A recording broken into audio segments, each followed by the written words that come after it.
Hi, guys. It's me, you, and you're me, you, and we're here. No, I'm you. Yeah, that's what I said. No, I'm you. You. So, You. we're starting things off strong today. Welcome to episode 38 of the Big Boys Table. Talking about... That's one after 37, the Diablo 3 number. Yeah, dude. We're undoubled, and we're talking about cutscenes. You like cutscenes? You are a cutscene. Life is a cutscene. There's some vague interpretation or inclination that you would eventually be able to interact, but unfortunately, it is a lie. Nope. There is no skipping button either. Yeah. Unskippable cutscenes, another great addition. So if you're unfamiliar with the premise of this particular podcast, I may have talked about it at some point in the previous one, but essentially, I wanted to have some conversation about whether or not it even made sense to include non-interactive media or elements into an interactive game, right? So that's basically the structure or the premise of this podcast. I'm sure we'll hit on a variety of different examples, but you yourself said that you've done both heavy cutscene and light cutscene or no cutscene or something like that in your own histories. So I was interested in hearing about what your process was for both, and I guess what you consider just the opening question of does it even make sense to have cutscenes in your interactive project? So, there was a comment on one of your Half-Life videos, or maybe it was a review, where someone made the audacious statement that anything with a goal counts as a game. Yeah. Like that, I mean, there was a lot of really stupid comments on that video in general that just had me laughing. But that one was like really absolutely bizarre because like all software has a goal, right? Like whether it's to like mine bitcoins or display something or play a sound, like it all has a goal. That's what it does. It's what a program does. It's code that executes something with some kind of something in mind, whether it's just burning CPU pointlessly like Diablo 3 or whatever.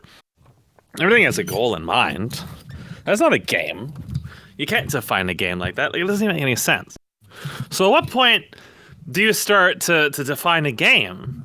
Is it because it's interactive? No, that doesn't work either because you interact with all sorts of things.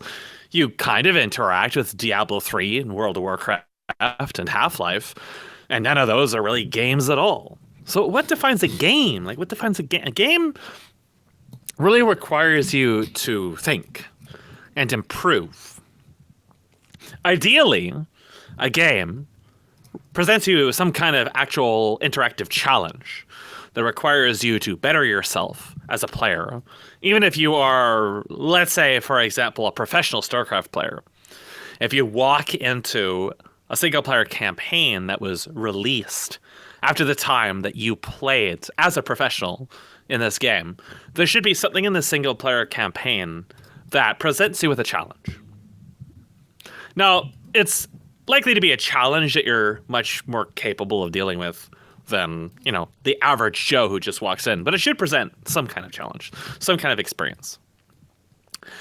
So what creates interactive mediums is engagement. Now, when we look at cutscenes are by design non-engaging. They are non-interactive. There is nothing about them that actually connects you. Cutscenes are generally there primarily for exposition, for either character building or world building, both of which are better done through interactive mediums than through non-interactive mediums. By concept, you're playing a game to play an interactive medium. So generally speaking, when you inject non-interactive concepts into a game, such as cutscenes, you always have to ask the question, why am I making something that is not a game? So when you look at something like Half-Life, which is just a corridor shooter with a bunch of shitty QuickTime events, you ask yourself, why did someone do this? The answer is going to be because they tried to create a cinematic experience. So what is this meme word that has become so hip and trendy since the time of Half-Life? Basically, the cinematic experience is people are making games that are not actually games because they cannot succeed in the actual entertainment industry. They're too incompetent and too lazy to make something like a novel or an anime or a movie or even a machinima for that matter. They're just too lazy and too dumb. But the games industry has no actual like bar of standard, right? Anybody can get in. Anybody can be successful. Just look at Minecraft. Anybody can be successful. You don't even have to try. And that's what makes gaming so tantalizing for people who do not make interactive stuff. Because they failed in junior high drama class. They failed as a bank database manager. They failed as an entertainer. But the games industry is a place where anybody can succeed. Even Metzen, a manlet who literally can't do anything, who is known first and foremost for his love of alcohol and his belligerence rather than, anything he actually made. Does that mean that we should throw away everything related to the concept of cutscenes? No, but we do have to take a few steps back and ask ourselves, what purpose do they serve? So I mentioned world building and character building. So traditionally, with every good, hip and trendy game that you see in today's hip and trendy current year market, you have a usually very shitty in-game cutscene with a bunch of monologuing or a narrative. And then you get thrust into gameplay, and then you get thrust into a forced tutorial with lots of stuff basically stopping you from moving around and telling you what's going on. So, say for example, you pick up an item and now a pop-up snaps onto the screen and says, hey, you picked up an item. This is the button that does this and that. Now, some games take it a little bit further and maybe voice act that dialogue in the character's voice. You push this button. Push this button. I tell you how to play the game. It's interactive, huh? Push this button. So basically, what it all drums down to is a QuickTime event. It's a Simon Says, because that's what a QuickTime event is. Basically, when you think about the way that information and interactive elements are typically handed to the player, which is linear, like you always have to do this to advance forward. Like Half-Life is a great example. It's a giant QuickTime event because you have to do things in a specific sequence to move forward. It's a Simon Says. You do what Simon says, or you don't move forward. Except it's with a kindergarten mental development. That's the kind of mentality they're targeting with games like Half-Life is kindergartners. So that's the kind of thing you ought to avoid. So at what point do we diverge from that? So what I like to think of is cutscenes are something that we use to bridge context in a manner. So I think we talked about this in terms of writing, but one of the things you see a lot when you begin a novel is they clipped some part out of when they end battle scenes and they leave it off on a cliffhanger and then swing back into something slower paced for half the novel. Oh, you're talking about the openers, the way that they open novels with some epic. That's quintessential. I don't know how to start a novel writing. Basically, is you open up something in the middle of it, and rather than that being the actual opener, which could be something that actually does happen. I think there's. The whole literary concept is called in medias res, which literally means in the middle of the fight or something like that. And I think it's from some Greek poem shit from way back. At least I remember learning about it in mythology anyway. And the point of it was to thrust the reader into the middle of a central conflict to the story and have them reverse engineer details from what was being transcribed. And that's basically immersion in theory. Is just a in theory. Literary version of it. But yeah, a lot of people will do that and then they'll be 1 week earlier or whatever. You see this cold open a lot in TV shows too. So yeah, that's whenever I see that I gotta roll my eyes.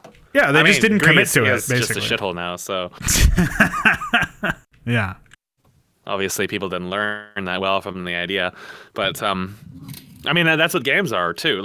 I think back to God of War. And all the games they copy-pasted DMC and failed at it, like God of War, where they start the game with a giant bombastic telegraphic QuickTime event, and it's always the same fucking thing. The first boss is always some giant fucking thing that just pounds the ground, and you just jump from point point A to point B and push buttons in a sequence, and then a cinematic kills the boss for you. So this is gotta be like if you really want to see a really fantastic way of how not to use cinematics, it's kill cams, kill sequences. It's where you push a button and then the game kills the boss for you. So in this case, like every single fucking boss in all these shitty ARPGs, you basically perform a QuickTime event and then the boss dies in a cinematic. So the game like literally like takes the controller away from you and says, okay, now I'll kill the boss for you. You perform the QuickTime event in a series of order, and now I'm actually going to be the one that finishes the actual fight. Like there's no, like there is a total disconnect between you and the content that's going on because, I mean, obviously you're not actually having like a real engaging experience by doing QuickTime events or watching a health bar go down. But even the very process of actually defeating the enemy in the end is managed by a cutscene rather than the player. But the developers try to handwave this with the whole concept of, you know, cinematic experience. The cinematic experience is like a hand wave. It's like a dog whistle to shitty players. Because cinematic experience is basically a way of saying we don't actually want to have interactive medium. That is literally what it means. It means no interactive medium at all. Because the whole concept of interaction is scary to people. Now, every single time you go into a game and the game takes away control from you, that to me is basically like the same thing as unskippable cinematics. Like they're all rounded up into the same kind of really toxic experience because they break a lot of different things. They break, for example, pacing. Anytime you give the player control and then immediately yank it away, like Blizzard has a habit of doing, that's bad. That's really, really bad. Anytime you put pop-ups on the screen, that also breaks continuity. That also breaks pacing. That's very bad. Blizzard's very bad for that. Anytime you have to explicitly tell the person what to do with, indicators or pop-ups or stuff like that, again, very bad. That breaks the pacing. That breaks the immersion. And again, Blizzard does this all over the place.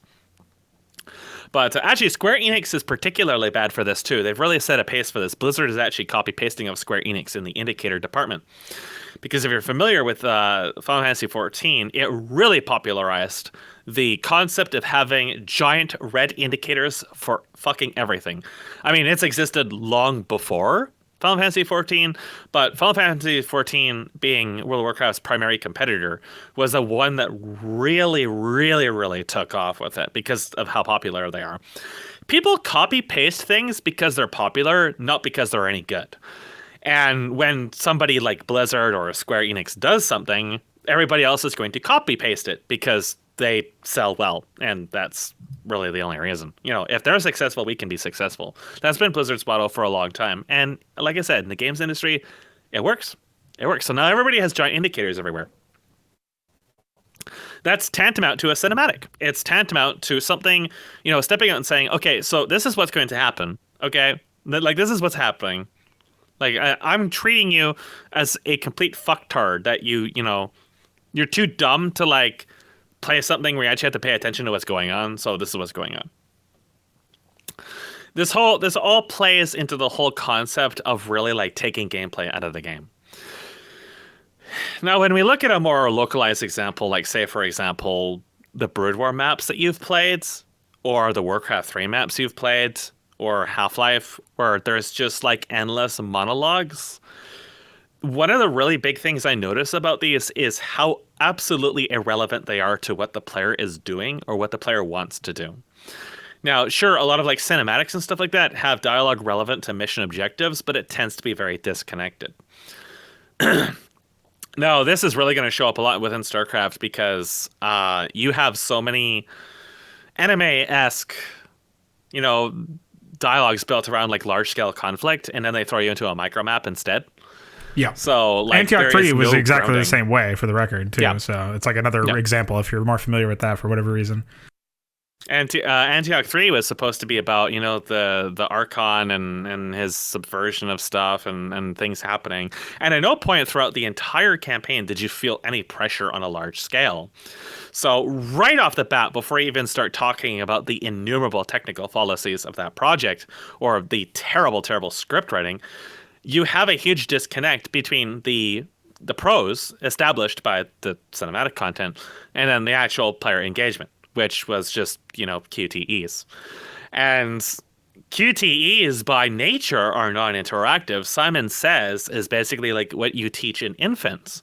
to have like image recognition and stuff like that. Like it's not something you ever want to have mental development based upon. And that's what a game is supposed to be about, is about mental development. That's why it's called a game. Now, contrary to what some Americans would have you believe, games are not really toys, not in the American sense. Games are really supposed to be about that whole interactive medium part. And the interactive aspect comes to a close when you stop seeing, development of the player. Now they are no longer a player. And by nature, cinematics are, something that has no development. So when you ask me at the very beginning, this is the mindset behind my decisions. When you ask me at the very beginning how I approach this, generally speaking, when I make a project, I try to make it as absolutely minimalistic on all things as possible. I try to avoid tutorializing everything as much as I can. I try to envision the project exclusively as driven by gameplay. For example, in art, it really applies to any genre, but let's say, for example, a Brood War campaign. The only time in which I would ever have something that takes away control for the player is when the player didn't have control to begin with. That is to say, between missions. So, during a mission, there would never be at any point I take away control from you. At any point. I would never pause the game. I would never bring pop-ups. I would never display tooltips unless it was for something related to like an ability or something else going on that was gameplay mechanic related.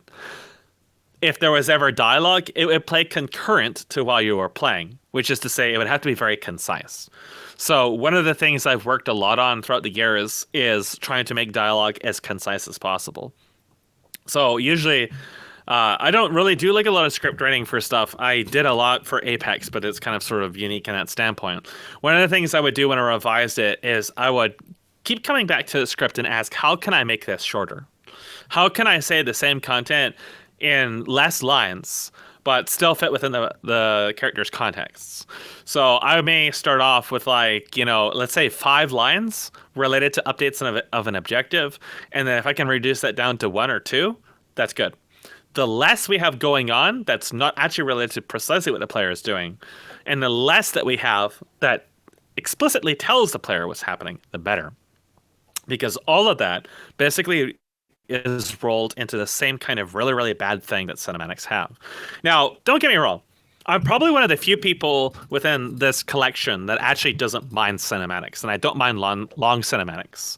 I'm a fan of Xenosaga, who is known for having 20, 30-minute cinematics. But those cinematics are between gameplay portions, right? They're something that tends to be well-placed, and they're usually fairly well-made. I don't mind anime as a concept. In fact, I watch almost exclusively anime. So I notice all the weaknesses, and I also notice all the strong points. And I know how well good cinematography and pacing and stuff like that can, really help the mood of stuff. Yeah, it probably demonstrates that just by itself, but when you end up watching something that Blizzard made or whatever, and you see the real contrast between that and something that actually has good cinematography and sort of choreography especially.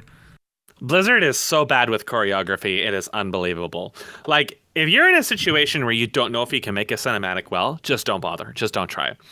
And that is really what Blizzard should have done. Because choreography is actually, it's not really hard to do.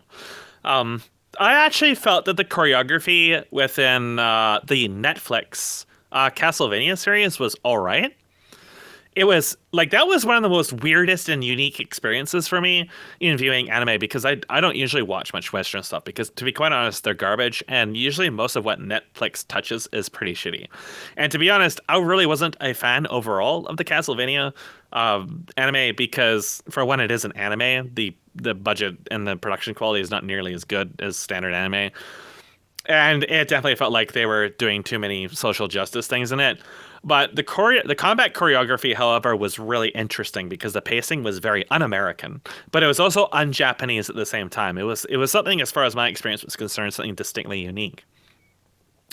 But with Americanisms, and something that really never really dawned on me because I've been overexposed to, Western entertainment in general, is, other people from other cultures, ESL people, something that always strikes them as weird is the American obsession with stingers. So stingers is stuff like those bassy drops and stuff like that. Like, let's say what the example I have in my head that always makes every single person I'm playing with groan whenever they see it is the when the Dark Portal is destroyed in the Warlords of Draenor, the end of the initial tutorial section. When in that cinematic they play, they have the bombastic choir. That's also a stinger because it's like a 10 second piece. That's a stinger. And then they have that bassy drop that every fucking American uses in anything now. Everything, it just suddenly produces bass. Like that. I would say another example of this exact behavior with really dumb stinger usage is present every single time you clear a room in Doom and all the enemies are dead. Yeah. Yep. You hear this like weird drop, and then all the sound cuts off completely. Yep. Like all the music cuts out or whatever. Because they don't know how to like fade out or transition the music, so that's how they do it. Yeah. Well, they probably tried with just fading it out, and then they were like, "It's not epic enough" or whatever. Yep. So. No, it's all about that ceremony thing I mentioned before. That's really what it is. But this is not something that really made it into a lot of other cultures. It's a very, very like American pioneered thing. And a lot of other people really hate Western media because of stuff like that. Because this isn't like something Blizzard started. This goes all the way back to like general American television. When you actually pay attention for this stuff, it will drive you fucking insane. You guys want to get red pilled? I red pilled you on 3. Yep. I red pilled you on purple and green. Yep. I red pilled you on Edge. I'm gonna red pill you on something else. If you watch. And this is like true all the way back to like at least the 90s. If you watch the average, one of the ones I watched very recently was it was on YouTube. It was some kind of biological. I don't really know. Biological is a really good word, but like there's like the National Geography and stuff like that, like little documentaries of like bugs and stuff, National Geographic, and animals and shit. What is it? Planet Life or something? Fuck. Things like that. Like that. The thing I was watching was like I was Animal Planet. referencing. That's what I was thinking of. Yeah, things like that. I was watching something about centipedes and centipedes fighting other bugs and stuff like that. Because basically I was taking like reference notes for a monster I was designing in D&D that is a centipede. So I wanted to kind of like know like how actual centipedes work, because I kind of like try to design my stuff like how real life stuff works. I know that centipedes are venomous, and their legs, they have a lot of legs obviously, and they're very fast. But I don't really actually like know like their combat tactics and stuff like that. I don't really know how they actually like behave in the wild when they fight things, because although I've seen them, you don't get to see them bite things or fight other bugs really, unless you capture a bunch of stuff. So I just went to see if there's anything on YouTube, and there was. It was, I don't know if it was British or American. I think all the hosts always sound British for some reason, but makes them sound smarter. That's the only reason. The thing is that when they record this stuff, I think they do it in large part with no audio. Like their cameras, there's not really much audio for them. So in the post process, they inject audio, and this is something that you will notice a lot is Americans love the Hollywood edge. The reverse strings, the creepy kind of like string, like scratchy sound. You would know. I wonder if I don't know if I can find it on hand because I can't remember precisely what it's called. But it's like those kind of like creepy horror, like cheesy horror, like string sounds. It sounds almost like a horn kind of, and it's kind of like scratchy. I really wish I could describe it better. But anyways, they even use it on cooking shows. Even like whenever something dramatic happens or somebody's in trouble or whatever, they will play that stinger. So as like the centipedes, every time they have a centipede on camera, there's constant cuts to centipedes running around. They play train sounds. What the fuck? Anytime like this, like there's times the centipedes are biting at stuff, they play knife swinging sounds. So once you have like even partially trained your brain to recognize out of place sounds like this, you're actually going to hear it everywhere. To the point it will actually make watching this stuff impossible for you because you're going to get so mad. You are going to get very, very mad. And what like the thing that really like opened my eyes to this, because it's something that when you like grow up with, you may not really like recognize it right away because you kind of like turn your brain off a lot of times when watching this stuff. But when somebody like I think it might have been like Chinese or Taiwanese or something like that was saying like, why do Americans always have to put in these fucking stingers into their TV shows? Like it's a TV show about cooking. And like the one guy, like he goofed up on his cook or something like that, or he's behind time. So they have a cut to him and he's like got like his hands up behind his head or whatever. He's like stressed out. And then they play that epic, creepy stinger, like, oh, you're running out of time. Play the stinger. So epic, dramatic, cinematic experience. Hell yeah, man. I'm invested. And like, yeah, this plays right into what you're talking about, with, like the Doom thing too. And another example that I can think off the top of my head is in Unreal Tournament 3, a stinger is played when you kill someone. But it's actually like a really short stinger, and it's usually like a part of the... Like each map has like a... I don't know if they have multiple layers, but they do. They have the base soundtrack, and then they have the stingers that play based on kills, double kills, multi-kills, and ultra kills. So it changes each and every single time.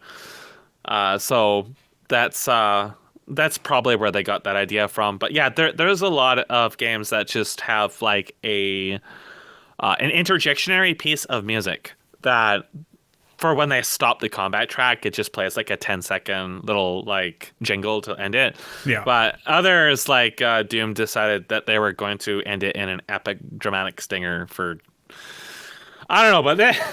Well, just remember that the Prey game from 2017 plays a bass drop stinger sound every time that you charge your wrench. So that's like charging a heavy attack. Do that. Yeah, there's that. That's also a game where if you just... I think Chalk sent me a couple of videos of this. You just walk in and out of rooms and you just get a random stinger playing every single time. But like they place the stinger point at... It repeats for one. It's not like the first time you walk in here you play it. It's just... it's all over the place. So like... What it seems to, how it relates anyway, it seems like it's very much an obvious stopgap for like, we don't know what the fuck we're doing as far as sound staging goes, or trying to like impose some sort of narrative or some sort of theme, and that's how we're going to do it. It's just a shortcut, and that's basically what I feel like cutscenes are. I assume your broader point here is like there's a bunch of different ways to cover up your incompetence as a game designer, and like you were talking about at the beginning of the podcast, and so these are some of them, and it just comes down to like faking interaction, just like a QuickTime event fakes interaction. The stingers fake the actual effort we would require to be put into sound staging, and it sort of lulls you into this understanding. I mean, in some cases it might be useful for reads, but it's not nearly as like that. You could make something that functions much better. It's sort of like the dead doodads that I try to make. It's like what you're looking at is something that functions as a storytelling tool and also as a way to block pathfinding or buildability or whatever in an RTS context. So you could make that well, or you can make that shitty. And in this case, the stingers are a shitty way, even though they accomplish the same thing in theory. So yeah, it's like the reason why I bring this stuff up is because it's basically all amounts to the same thing. Like when I think of cinematics, long or short, I always think of like, what do they actually do? So when we looked at like Antioch 3, they had some cinematics in it that were basically just like characters talking about stuff that, for the most part, like didn't really amount to anything. Like it didn't really matter. Like pretty much everything Tormelis did or said didn't really matter. And everything that the Archon said was just basically cringy. Like that when I went through the Lions, I was like, man, if I had more control of this project and if I gave it enough of a shit, I would literally have tossed out their entire script and rebuilt it in a day, and it probably would have been a lot more coherent. But I would have done so much more with the Archon. Like it really is emphasized in the last fight, just how bland he is. And that's an Archon, right? Like it's an Archon. And an Archon's like an energy being, like something like close to a god. And this guy is like supposed to be like some kind of super Archon because he survives longer than 2 or 3 minutes or whatever. Yeah, which is never explained, by the way. And so you would think he would like say something different than the really, really pathetic American cartoon stuff that he says. But when you don't have any ideas and you start making excuses and distractions, maybe it would be better just to have him say nothing. Just have him say nothing. Because then, if he doesn't say anything, it at least gives the illusion that, oh, maybe he's actually concentrated on the fight. But the people who slapped this together obviously were aiming for that World of Warcraft meme appeal. but they had never actually played World of Warcraft before. They were probably going off of videos at the absolute best, because the dialogue is extremely irritating when you're actually playing World of Warcraft. It is extremely irritating because if you are not one of those top guilds that's just instantly clearing everything you touch, you could be fighting this boss like dozens to hundreds of times, listening to the same 2 or 3 fucking pieces of dialogue every like couple seconds. So at that point, a lot of people end up turning off their sound, or at least turning off the dialogue, and because like the dialogue is just like interjected because nothing is going on screen. So we gotta throw in some words to really like, distract from that. But every now and then, dialogue is used for reads, but a lot of the time it's just like sort of like just played like on a random timer, or a timer that randomizes between samples at the absolute best. And the ones that are reads can also be really bad too, because depending on the abilities that's calling them, it's something that can play fucking incessantly. Sindra Ghost's fight is particularly bad off of memory. I do not remember the line specifically, but I'm sure if you look up a video of Sindra Ghost's fight from Wrath of the Lich King, you will know precisely what I mean. Hey, I know a man who's made a video of every single boss fight. His name is Razorclaw X. Look him up. If he's got Lich King videos, he can really get into it. And he doesn't have commentary. So that's actually really useful in many ways, because you can hear the audio of the game and that. But like dialogue, and I mean, like even in-game dialogue is something that I have to be really careful about. Because I wanted to press you on that. Like you were talking about making sure that it was quick and concise, so that it's not accompanying. Like, I've always wondered about this in particular, because obviously you don't want to distract the player while they're in the middle of playing the game, and you don't want to take control of them away from them so that you can have your cutscene or your dialogue event without worrying about distracting them. You want to have some sort of balance. But at what point, like, I guess at some point you have to just make it so that dialogue only occurs when a foe has been destroyed, or it's like a communication from your AI allies to say that I'm expanding, I'm under attack, I'm attacking, some very quick one line, like 5 words long or something, sub-second transmission, so that it's very, very terse. Something like that. But otherwise it's like, especially after the early game rolls over, you can't really have dialogue events that are 30, 40 seconds long or more, because at that point you're getting to the point, like the player's macroing up, they're busy focusing on that stuff. At best, the player isn't distracted and just doesn't pay any attention, and at that point, you might as well not have any event at all. So you got to figure out a way to do that properly. What I was going to do, because I had thought a lot about this, is I was going to have banks that detected your first playthrough, and then when you did your first playthrough, I would flag all non-essential dialogue as not playing on sequential playthroughs unless you manually wait into a menu and turn them back on again, or set something to always play them. You have to go out of your way to do that, because most people do not like hearing repeat dialogue. So I would just automatically set the map that on repeat playthroughs, it would not replay dialogue. So I would leave music the same, like if I had introduction music or whatever, because you would probably use those for timing cues. But actual dialogue, I would not.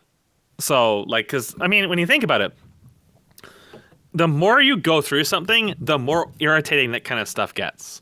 Like, you might be willing to forgive something for having, like, misplaced dialogue or a long cinematic right away, but when you have to go through it, like, 5 or more times, that quickly gets really irritating. So you want to really like expedite the process of getting back into the gameplay and back into a focus state as possible without having any distractions, which means even eliminating introductory dialogue completely and making sure that it's not just that the cinematics are skippable, it's that they do not play at all. When you relaunch the mission, it immediately throws you into it, and everything you've already seen is automatically skipped.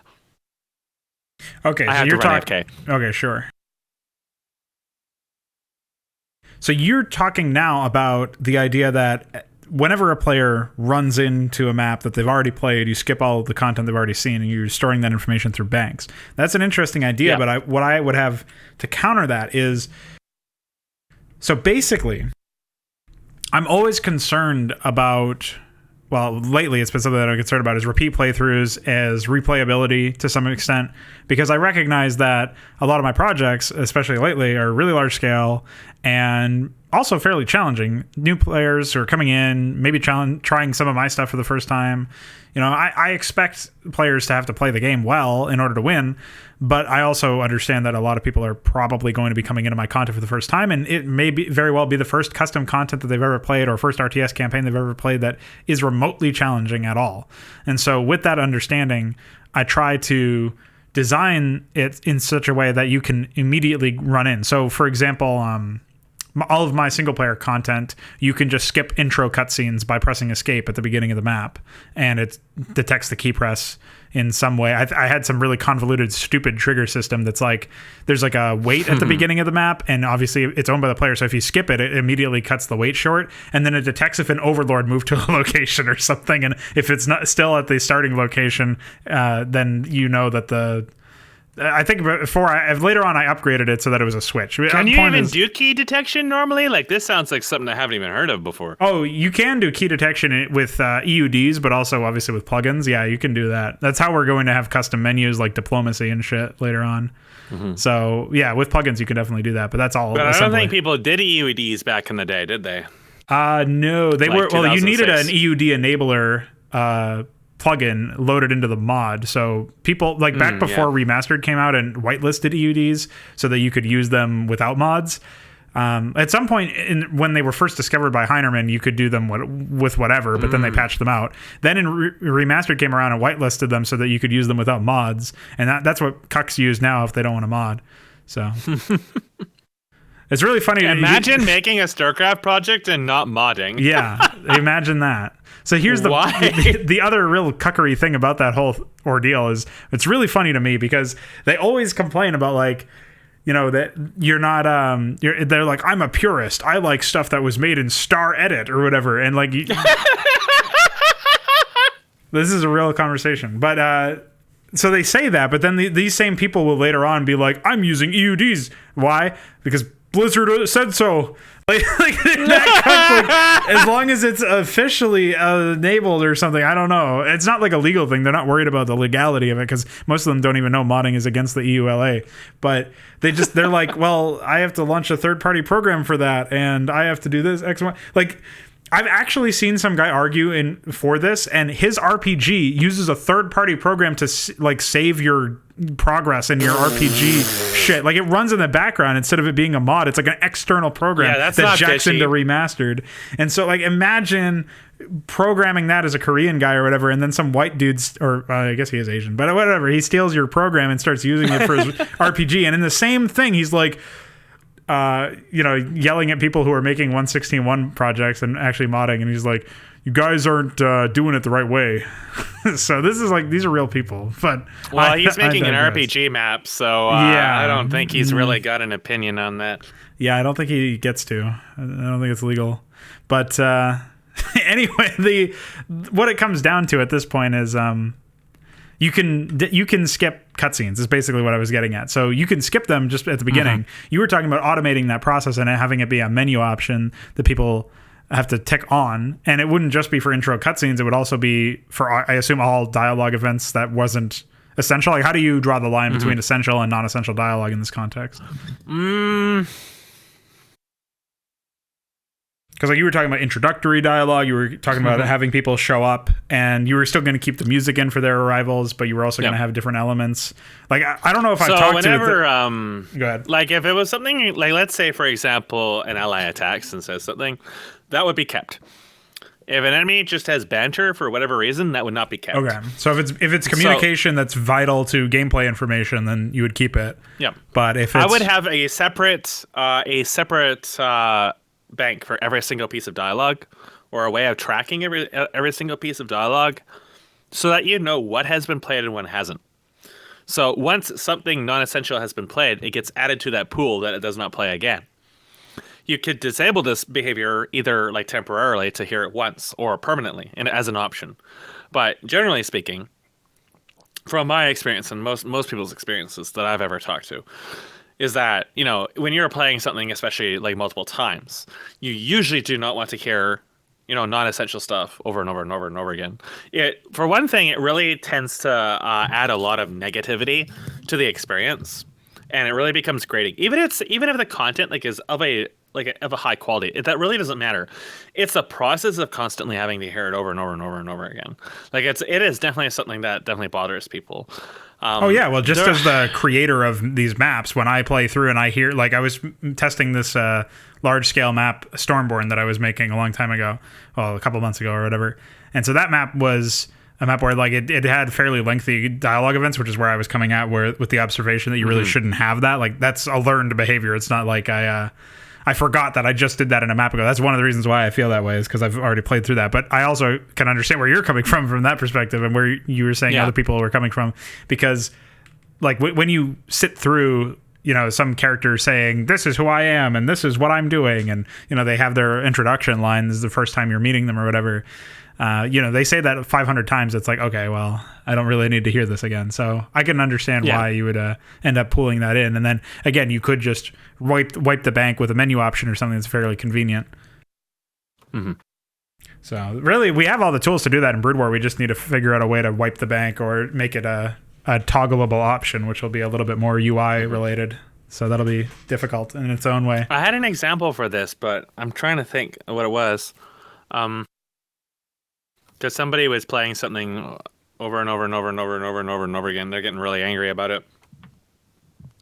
And I know I had that issue a lot with... was it Dark Souls 3 or something else? There was something recently I had this issue with that I tried to get through, and I can't remember what it was, because I haven't played anything for a long time, so it's hard to remember. But it was I would have to skip something or do whatever, and you had to do it at the beginning of the fight every single time. So what would happen is my beginning of the fight would be really inconsistent, because I would lose concentration to skip through stuff or do something unrelated and then get back into the fight to reattempt it. Right. So I'm pretty sure that this was something in Dark Souls 3 that was bothering me a lot, particularly since I was so distracted with the real life stuff going on at the time. But, it was I can't remember which boss was it. Was it Gwyn? No, or not Gwyn. Fucking Gale. No, I don't think it was Gale. There was some, I don't know. There were some bosses, something stupid was going on. I had to skip something or do something. But what would happen is that you would be really focused on the pacing of the fight, and then you'd have to do something really, really stupid and unnecessary, like skipping dialogue, interacting with objects, doing whatever, to get back into the fight and then reattempt it. But it was something that you basically, if you screwed up too many times in a row, you just were dead. And you could screw up really easily and die really easily. Some of this stuff was actually one-shotting me. I think that the Boreal Dancer was one of them. Because in the randomizer run, I had gotten so screwed on items that I tried to level a certain way with stats. And it wasn't working out because I wasn't finding the items I was going for. And then, it was an unusual method. But suffice to say, the Boreal Dancer actually could just one-shot me. So you had to avoid several attacks that were very difficult to read, which means you had to be really paying attention. But to actually attempt that boss, you have to run past a bunch of shit. So if you've watched my earlier runs, you know how bad this series is for this, where they stick really, really irritating shit in front of bosses, which by concept, you're probably going to have to attempt several times before killing them, unless you get really lucky, because they're basically quick time events. And this was such a boss, where the grab would instantly kill me, a lot of the ground slam attacks would instantly kill me, there was some long-range attacks that could instantly kill me, there was a double hit that would instantly kill me, because I just didn't really have that much health. And it was a long fight because I do not think I had much in the way of weapon upgrades at that time. But, so it was a very troublesome and annoying fight. But in order to get to the fight, you have to run past a bunch of shit. And that shit usually won't kill you if it knocks you up at that point, because they're low-level monsters, but they can do a lot of damage. And every single time they do hit you, you have to heal on this boss because you will actually die. So, but what they do when you run past them is very inconsistent. Kind of like the guys in front of Lothric gave me a lot of problems too for very similar reasons. Running past the trash that would occasionally take a swing at you. And things in these games track you like crazy because they're too lazy to make AI. So what happens is they swing and then they'll pivot like 90 degrees to hit you if you're behind them. And if you're running past them, it's particularly bad because everything has root motion associated with it. So what would end up happening is that like 50-50, you would get slapped by something running past them. And that would really, really annoy the fuck out of me. And then I would be completely off my game for the boss fight because it takes like a minute or two to actually run up there while avoiding a bunch of other shit that you actually have no reason to interact with. There's not a single reason to ever fight the stuff in front of the room. It's always stuff you just run past. Yeah, it's just there grind. just to be annoying. World of Warcraft grind. Like, no point are you ever going to need to fight these. For one, it's not efficient to farm them for souls. There's way better places that are much easier and much more accessible. And two, they don't do anything. They just fucking stand there and annoy you when you try to run up to the boss. Nobody is actually going to try to fight this stuff. It's like 3 fucking Black Knights or something there. Nobody's going to fight this crap before fighting the fucking boss. It is one of the more difficult bosses of the game, and like one of the more long fights. So you don't want to waste the resources. You don't get anything out of it. It's just not worth it. What does come from them is the pace breaking. So whenever you do anything in an interactive medium that changes what's going on in terms of like what the player interacts with, you first ask yourself, what does this do to the pacing? What does this do to the pacing? So say you're fighting a boss. Now, you could enter problems like you have somebody grinding on a boss endlessly and they enter OCD and they actually play worse than when they started instead of playing better. So you might try to think to have some kind of time gate between it so that doesn't happen. But you should really just ask people to manage themselves and not like have arbitrary waits or running around back and forth if you can. Now, in Dark Souls, when you enter a boss arena, you can't get out of it unless you use a Homer boner, which players may not have. So you probably, want the players to have the opportunity to, change their equipment or do something like that between boss attempts because that makes sense. But a lot of the shit between you and the boss in these games is really, really stupid. Now, Dark Souls 3 is a lot better in this than the other games. Most infamously that I can think of is, I don't know if you've watched my Demon Souls run, but the man-eaters and the fucking red Cthulhu superhero that was in front of them on a very, very narrow staircase that he is always facing down on, so you always run into him. It's really, really, really hard to roll past him. You usually have to either dive him and kill him or wait for his back to be facing you and then approach him and kill him. Because what will happen is he will usually instantly stun you and then kill you. And this was like the most buggiest, annoying fucking boss in that entire game. And... There was had the most annoying shit in front of it. Yeah. And then there was Manus as well in Dark Souls, the end DLC boss, where there is something on the way to his room that will usually shoot you in the back as you run past, unless you really go out of your way to avoid getting hit by it or killing it. So like all this shit may seem unrelated, but it's all really, really similar. It all amounts to shit that just isn't like in your core interaction.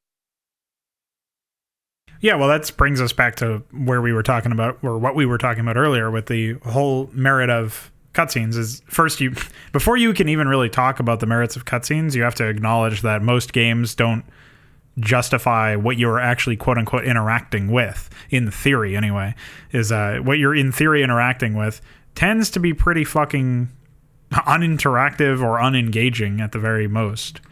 And so that's where I think it all comes back to it, is your design philosophy as a developer should be first and foremost about what you're actually making for the player to interact with. And obviously that means that you kind of exclude cutscenes from that first round of discussions. Like, I know and have spoken with people whose first and foremost motivation to make content is because they have some epic cutscene idea, and it really, go make a movie. Yeah, like if that's why, or if that's even a resounding reason why you're trying to get at something, like you should go make a movie or something. It's not. Stay away from games. It doesn't have anything to do with actual interaction. You're just gonna piss yourself off before you even get to anyone else. Yeah. Well, I think that deep dissatisfaction in a lot of game devs or modders or whatever comes from the fact that they're going at it the complete wrong way, and they're trying to do something in a medium that does not suit that something. Like, they're trying to accomplish telling an epic story in a medium that requires players to be given some sort of expression on their own. Now, you talked earlier about my Half-Life review. The comments you were referencing were actually in the Black Mesa review, I believe. But in the Half-Life 2 review, somebody was asking about Ryoku. He watches this stuff all the time, so he'll know himself when I say his name.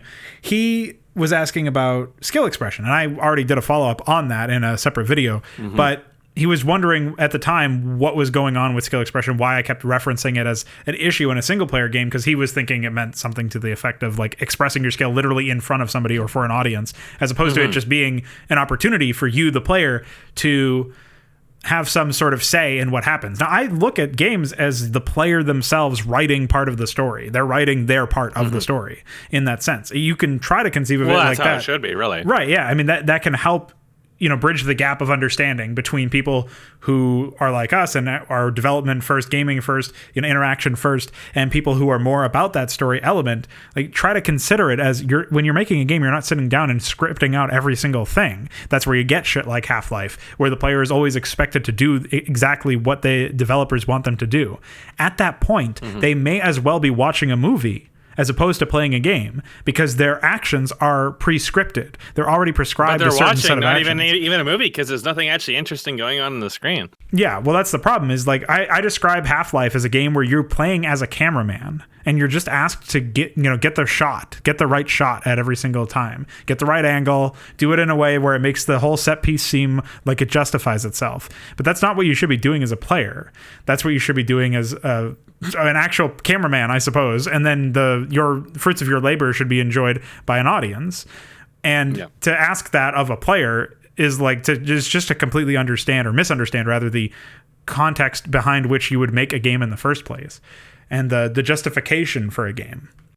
And so I think that's a way to sum it all up in that sense, and that's why I have such a problem with cutscenes. Yeah, which is, I know that this isn't like obviously this is somewhat different, but it's also the same. Think about the name role-playing game, but at what point are you playing a role? You're not. You're watching the gameplay of the role, and you perform a QuickTime event. That's what Half-Life is. Well, in essence, I would say that every game is or should be aspiring to be, in some senses, a role-playing game, not as everybody conceives of it as far as the genre goes, but as what those words actually mean in the English language. You are playing the role of Gordon Freeman, whoever that guy is, in Half-Life. And if you want to think of skill expression, right? Think about it this way. What is the general underlying premise of a game? A character faces a challenge. Skill expression should be the player feeling inclined to improve to overcome that challenge as the character whose role they are playing. Yeah. I mean, it all ties back into it, I think. And the other thing to consider when you look at this in general is whether or not it even makes sense to spend all of this time trying to script out a lot of things. Like we were making the observation earlier that it doesn't make any sense to have a really lengthy in-game script when you're dealing with contexts in which the player is playing, where the player is very heavily, they're already engaged, right? They're already dealing with a lot of content that they are experiencing by way of actually playing the game that they're meant to be playing, that you made. And so to ask them to also pay attention to your writing doesn't make any sense. And so if you're bothering to write out this massive script and you're not really bothering to be concerned about the pacing of it all, that is where some issues happen. So I referenced earlier my Stormborn map. When you kill the Overmind, Tassadar has this really big soliloquy, and then it ends with some joke, which is meant to be like it's a little bit of comic relief. So without the actual dialogue event in front of me, I can't really explain it better for Mask or anybody else. But the bottom line is, like, Tassadar has this big solemn speech about how the Overmind is dead, and we got to keep on fighting, because in this map you don't lose Tassadar comically because he 9/11s into the Overmind, even though you've taken no damage from him. So I ended up, having that bit in there. And sure, you can make it in a movie or in a book or something. That would be the end of the story. That would be the final battle. That would be the climax to the whole thing. That would be where everything was leading up to. And then Tassadar would have his speech, and then they would all go home and go to the bar or whatever. But you don't get that in that moment because I have another objective for you, which is also to destroy Aldaris because he's a fucker. And so you got to cuck that guy. And that's not something that it's not a state change per se. Aldaris is present before then, and you're aware of your objectives to destroy him before then, unless you don't check your fucking mission objectives like Jay Barino. But other than that, you really don't have to worry about that issue. You already know what's going on. You already know what else is there. And so it's okay. He's white. Illiteracy is a right. Hell yeah. So essentially, what comes of that whole observation about the Tassadar soliloquy is that I think most players might still be locked in, or at least there's a chance, a very high chance, mind you, that players are going to be in the middle of trying to macro up, rebuild some shit from Aldaris, annihilating them, etc., before they march on Aldaris' base themselves, if they even get a chance to, after destroying the Overmind. The other Zerg may still be alive, and they don't just die when the Overmind dies, they just start attacking each other in addition to you. So that in and of itself doesn't guarantee that the Zerg are neutralized. It just means that the Zerg are still alive, which is what Tassadar's soliloquy about them their job not being finished is even about. So then you go through that, and you have this experience where, in theory, the player is still expected to play. It's not always going to be the end when that happens. And yet I still have this really lengthy dialogue where you're definitely tuning out, not just because it's a lengthy dialogue, but also because it's a lengthy dialogue in the middle of where you're supposed to be fucking talking. Where you're supposed to be playing. So obviously in that context, you're not going to have all of your brain power focused on whatever Tassadar is saying. And that's where it comes down to you trying to figure out how best to paste that information as a developer. When I go back to that map and rewrite the script, you best believe I'm going to try to cut some of that shit down, save a lot of the really flowery language for when the player has assured victory by completing all of their objectives already, and then whatever their final objective was will be the starting point for Tassadar's monologue, and then after that he'll go into similar language in each time where he talks about whatever their fight is not yet over, but for now they can go to the fucking bar. And so you really don't have you do have a fair bit of options in a sense, but you don't have so many options that you can just sit the player down and expect them to take in the information that you want them to take in. Like when you're writing a dialogue, you want that dialogue event to have some sort of significance, not just to the characters and the character development, but also to the larger narrative, to the scope of whatever your project is. You want it to mean a bunch of different things, and you want it to be expressed well. Well, you can't even allow the player to judge whether or not it was well written, well voice acted, well paced, well delivered. You can't judge the characters and what they're doing. If they're in the middle of trying to play your game, then they're not going to be able to judge any of those things. And so your effort is going to be for naught, odds are. So that's a big deal when it comes to that sort of thing, is making sure that you're pacing it correctly. And that's the same argument against cutscenes in most cases, because most cases of cutscenes, just like most cases of really long dialogues, are not done so with respect to the player. Now, again, there's a caveat here that I'm referencing a Brood War custom map that in theory does mandate that you express skill in order to win. And then, most games or mods don't expect you to actually express your skill in order to win. They expect you to, like Half-Life, follow a rigid guideline of things that you can or cannot do. Or in other games, they just automate it all for you and you win anyway without even trying. So in actuality, a lot of it is down to grind and stuff. So you don't even get to the point where the player is distracted. So maybe in that context, it makes more sense that the developers are trying to hide that by having a bunch of dialogue or cutscenes or something interrupt the flow of things, because there is no flow established by the base game components. Yeah. We've talked about that all the time, but what I'm sort of gathering so far in our conversation is that cutscenes aren't necessarily anathema to gameplay or to game design or whatever. It's just that they need to be used in the appropriate places. So maybe we can talk a little bit more about what would be an appropriate usage of a cutscene now that we've sort of laid the ground rules. So I think about D&D in this regard, because one of the things they try to balance is how much NPCs talk.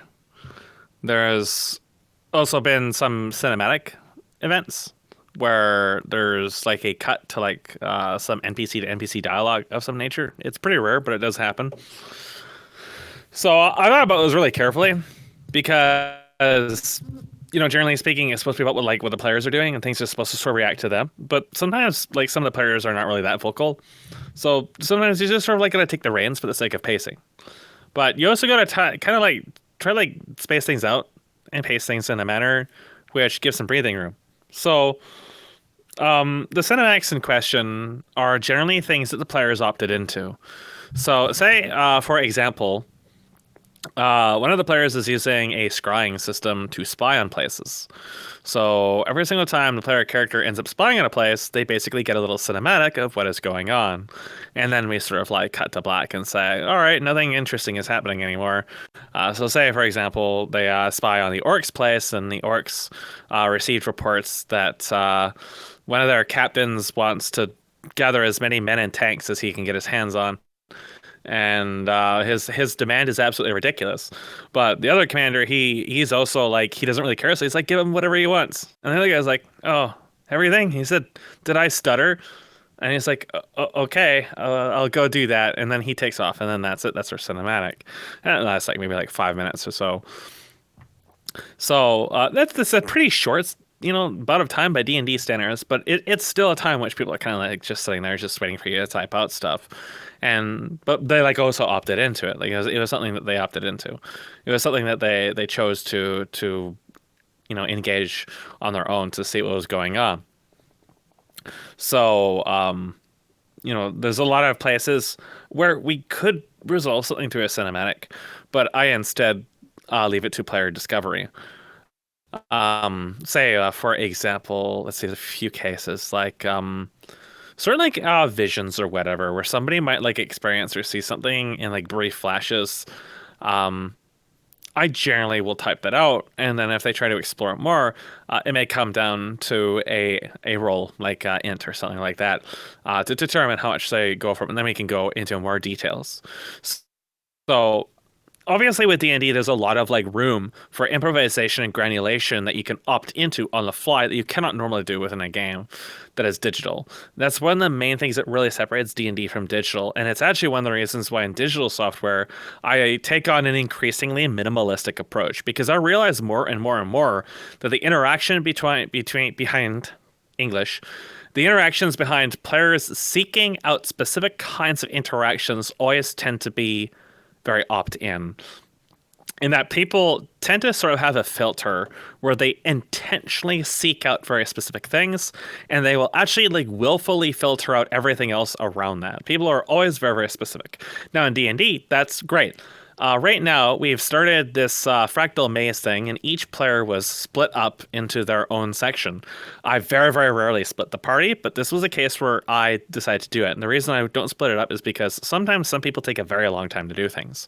I have 4 players. 2 of those players are super, super, super nosy, with one of the players like very nosy. And the other 2 players, they can be nosy, but the conditions for them really like peeking around and looking at things and asking about things tends to be like a lot more precise and specific. So actually what sort of ends up happening is that we really get that like sort of unfiltered look into their filter. We no longer have the players as a party sort of like piggybacking off of one another about what to do or waiting for somebody else to do things. People are doing everything at their own pace. So now we get to see what exactly like the players are actually looking for. So Mucky, for example, this character woke up in an estate from her childhood, and did some nosing around and fought some little demons that spawned in there. Took a look at the books, and it was all gibberish. And then she asked about where the exit was. So at that point, I presumed that he intended to actually just leave the estate without actually investigating the second half of it. But because the estate was like nebulous, because basically the players effectively left their background up to me, the fools, I decided I would also tell him that there was another exit that his character would have been aware of, but didn't get to see as a child. So that immediately off the switch results in him turning like 90 degrees in that direction. He asks, where is this forbidden entrance? because his character is just going to go investigate that. So this actually leads into a massive shift because this entrance and a whole bunch of other stuff he ends up poking around afterwards ends up leading to a bunch of like very uncomfortable revelations about his character's parents and stuff like that he wasn't otherwise aware of. So the sort of like train of thought that we sort of like get to see where he looks into very specific things. So say for example, there's a room. There's his character's father's study, and he goes through like the drawers and stuff and looks through the notes. And a lot of the notes and stuff like that are like all gibberish because it's like this weird satanic fantasy world. He finds a gun and takes that. There's a bunch of like maps and stuff like that. And I may know that the maps have like geometry doesn't really identify. So he doesn't really like choose to like look in the maps or take the maps with him.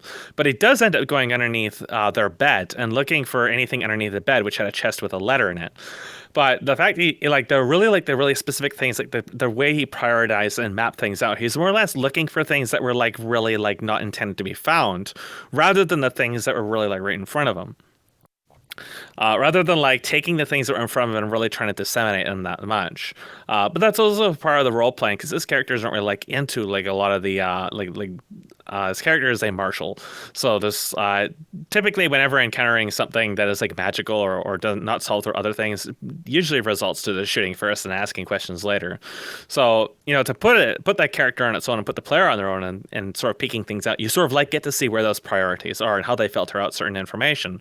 So if you think of it from like a narrative perspective, any player is going to, in all likelihood, and like the longer a narrative goes, the more of that information is not actually going to connect with them. It has to be something that you have to opt into. You have to find a way to put the information you feel very important into a way that the player themselves can uncover and learn on their own, generally at their own pace, even if it's a faster paced interaction, like in, an ARPG or something like that. You generally want the important information to be something that they disseminate through interacting with it, which means that I actually feel that narratives are probably like the worst possible way to present information. That's why I've always done things through dialogue as much as possible, and why I have veered more and more away from descriptive narration and try to do as much as possible through dialogue or like the actual assets like visuals and audio and stuff like that. So by narrative, do you mean like you just mean narration, or are you talking about like an actual constructed sort of beginning and end to a story? I myself don't know the particular like definition an actual like of physical narrative. narration. Okay. Like a voice telling you like, this happened this many years ago. Metzen found the letter 3 and contracted HIV through used syringes. Okay. Now today he lives as a bartender here in the oil rig, along with his boyfriend Tyrone. Whereas we could, have our player character walk into the bar, and then Metzen is like talking to Tyrone and being like, you going to pound my asshole tonight, daddy? And you can be like, well, I guess those two got something going on. And then you can go investigate it by like listening into their conversation or, something like that. Rather than just like straight up telling them what's going on. If you put a player in an environment, they're going to just eventually try to disseminate things at their own pace anyways. So you can just structure your content in a way to make what otherwise would have been information you presented through Rails as more or less something they can actually like bite off and chew on their own. Right. And Americans do like to bite and not chew, but yeah, they just swallow usually. But yeah. Well, the reason why I was asking about that is because I keep hearing most people, especially in these literature and filmic circles, describe narrative as like just a story, or it's like interchangeable with the actual plot of a story. Well, that's one way you can define the word. Yeah. Is that a narrative is like a body rather than a narrator. I'm talking specifically about like if you were to perceive character dialogue as first person, this would be like third person. So say, for example, we have a situation in which Metzen finds a Prozac bottle, and the cinematic starts with the text like being like, Metzen finally found the Prozac bottle. He had searched for years for his last drop of Prozac. The addiction is unbearable. He can't handle it anymore.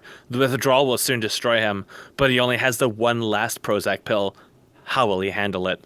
Rather than like, as an example, we could have a bunch of like hyper-paced, epic, lens flare enhanced flashbacks of Metzen desperately like ruffling through drawers and under rugs and stuff like that as his beard grows longer and longer and longer, and like the day and night cycle in the background passes over and over and over and over again. Like we can visually tell what's going on rather than telling. So then we take something that was otherwise third person and being projected, and now we're actually demonstrating. But even more importantly, if this was an actual game, we would be expected to have some kind of actual interaction going on here, because in our story of Metzen seeking the Prozac bottle, like the whole process of him searching for it and then the resolution, that in itself is a narrative. That's a narrative of the beginning. Metzen needs Prozac. And then the conclusion, Metzen finds his last Prozac. But then I have like that cliffhanger, like what happens next? Does it just like go insane and start writing for Blizzard or something like that? Like you ask these questions and you know, however you resolve that, whatever. But our narrative is, you know, the seeking and then the finding.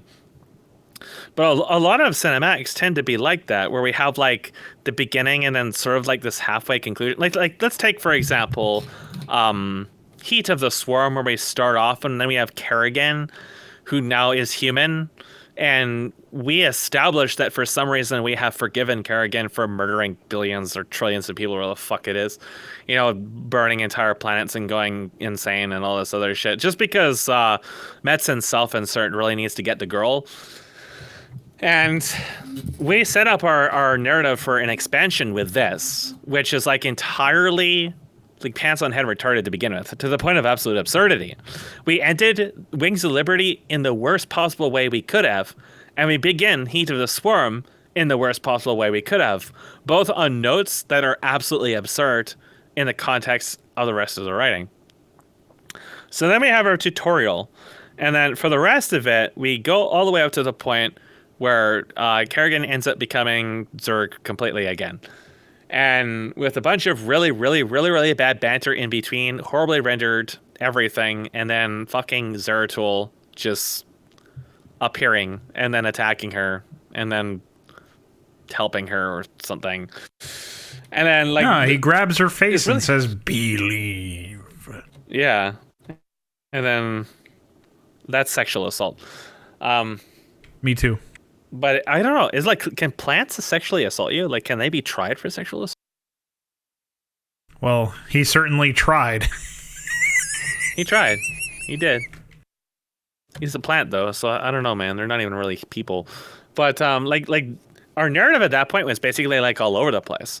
We had a lot of like exposition between this and that.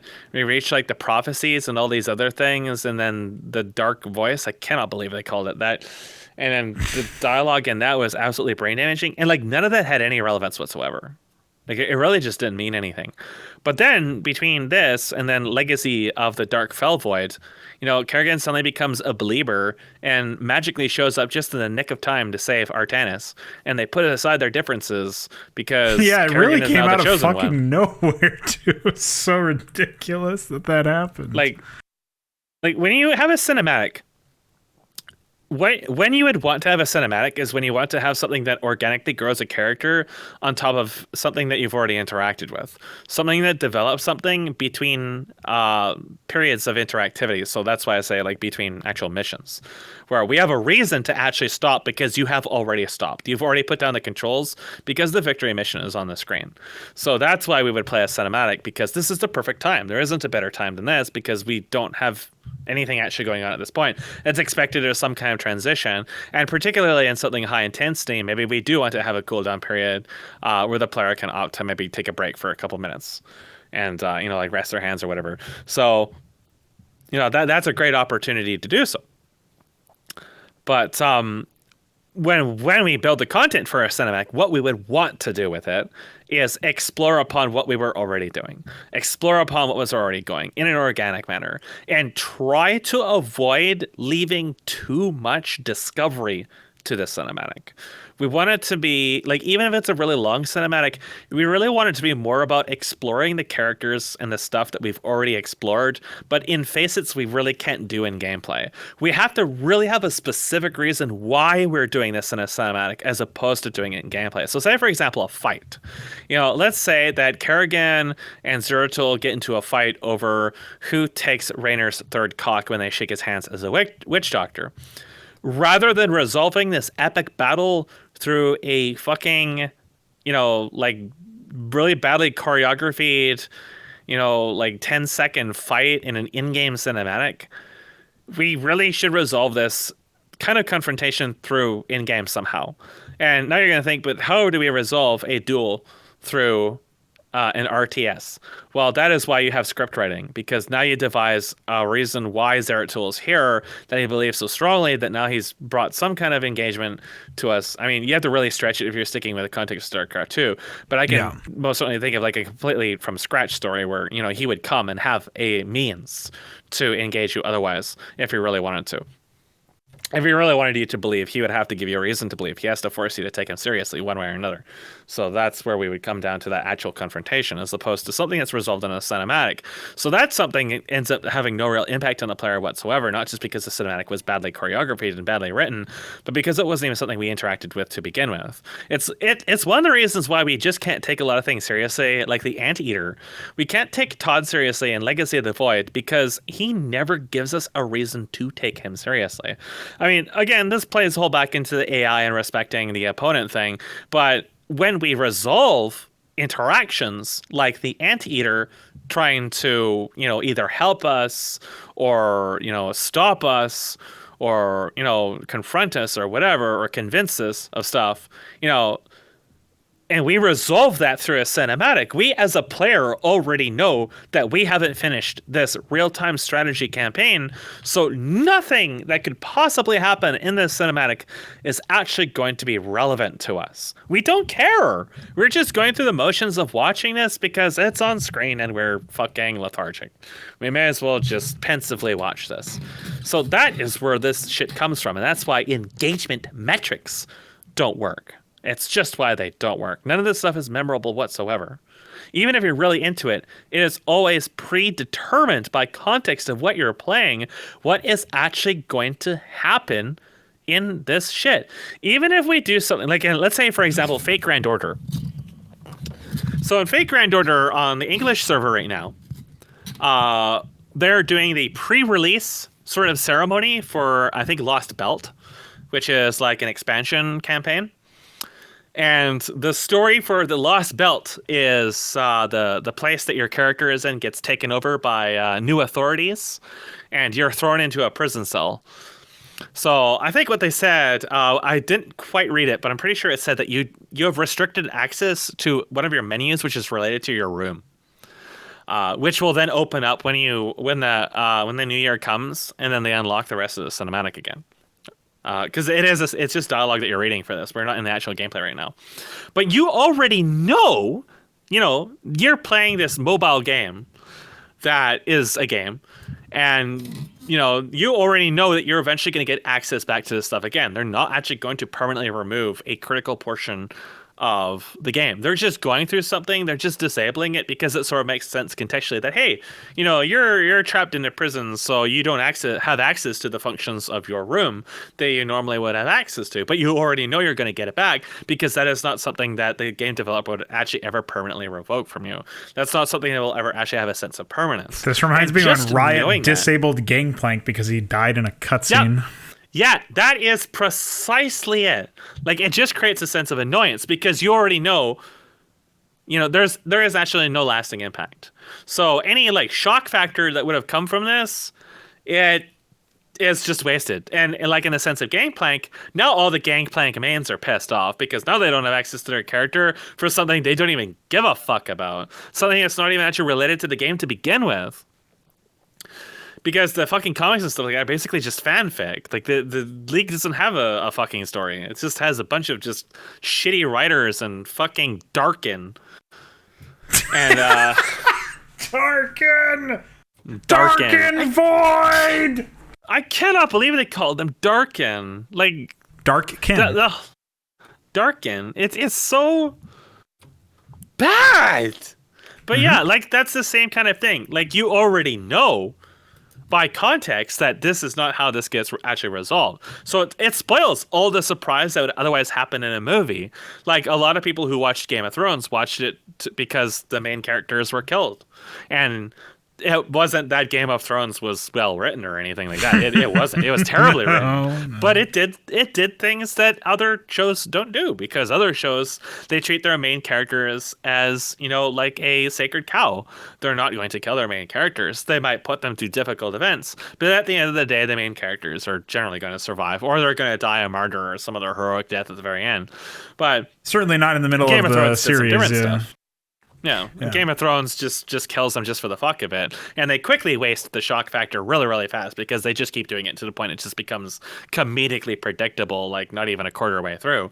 But, the fact that they did do it right off the bat, like the reason that they did something that was just slightly out of the ordinary, out of that trend of bucking these sacred cows, except for a couple of them that really become obvious partway through that they're never going to kill. But it, like, up until that point, it feels like that they could. There is that degree of uncertainty. And that was like the most interesting thing about Game of Thrones, is how has it created an aura of uncertainty and how simple it was to do it.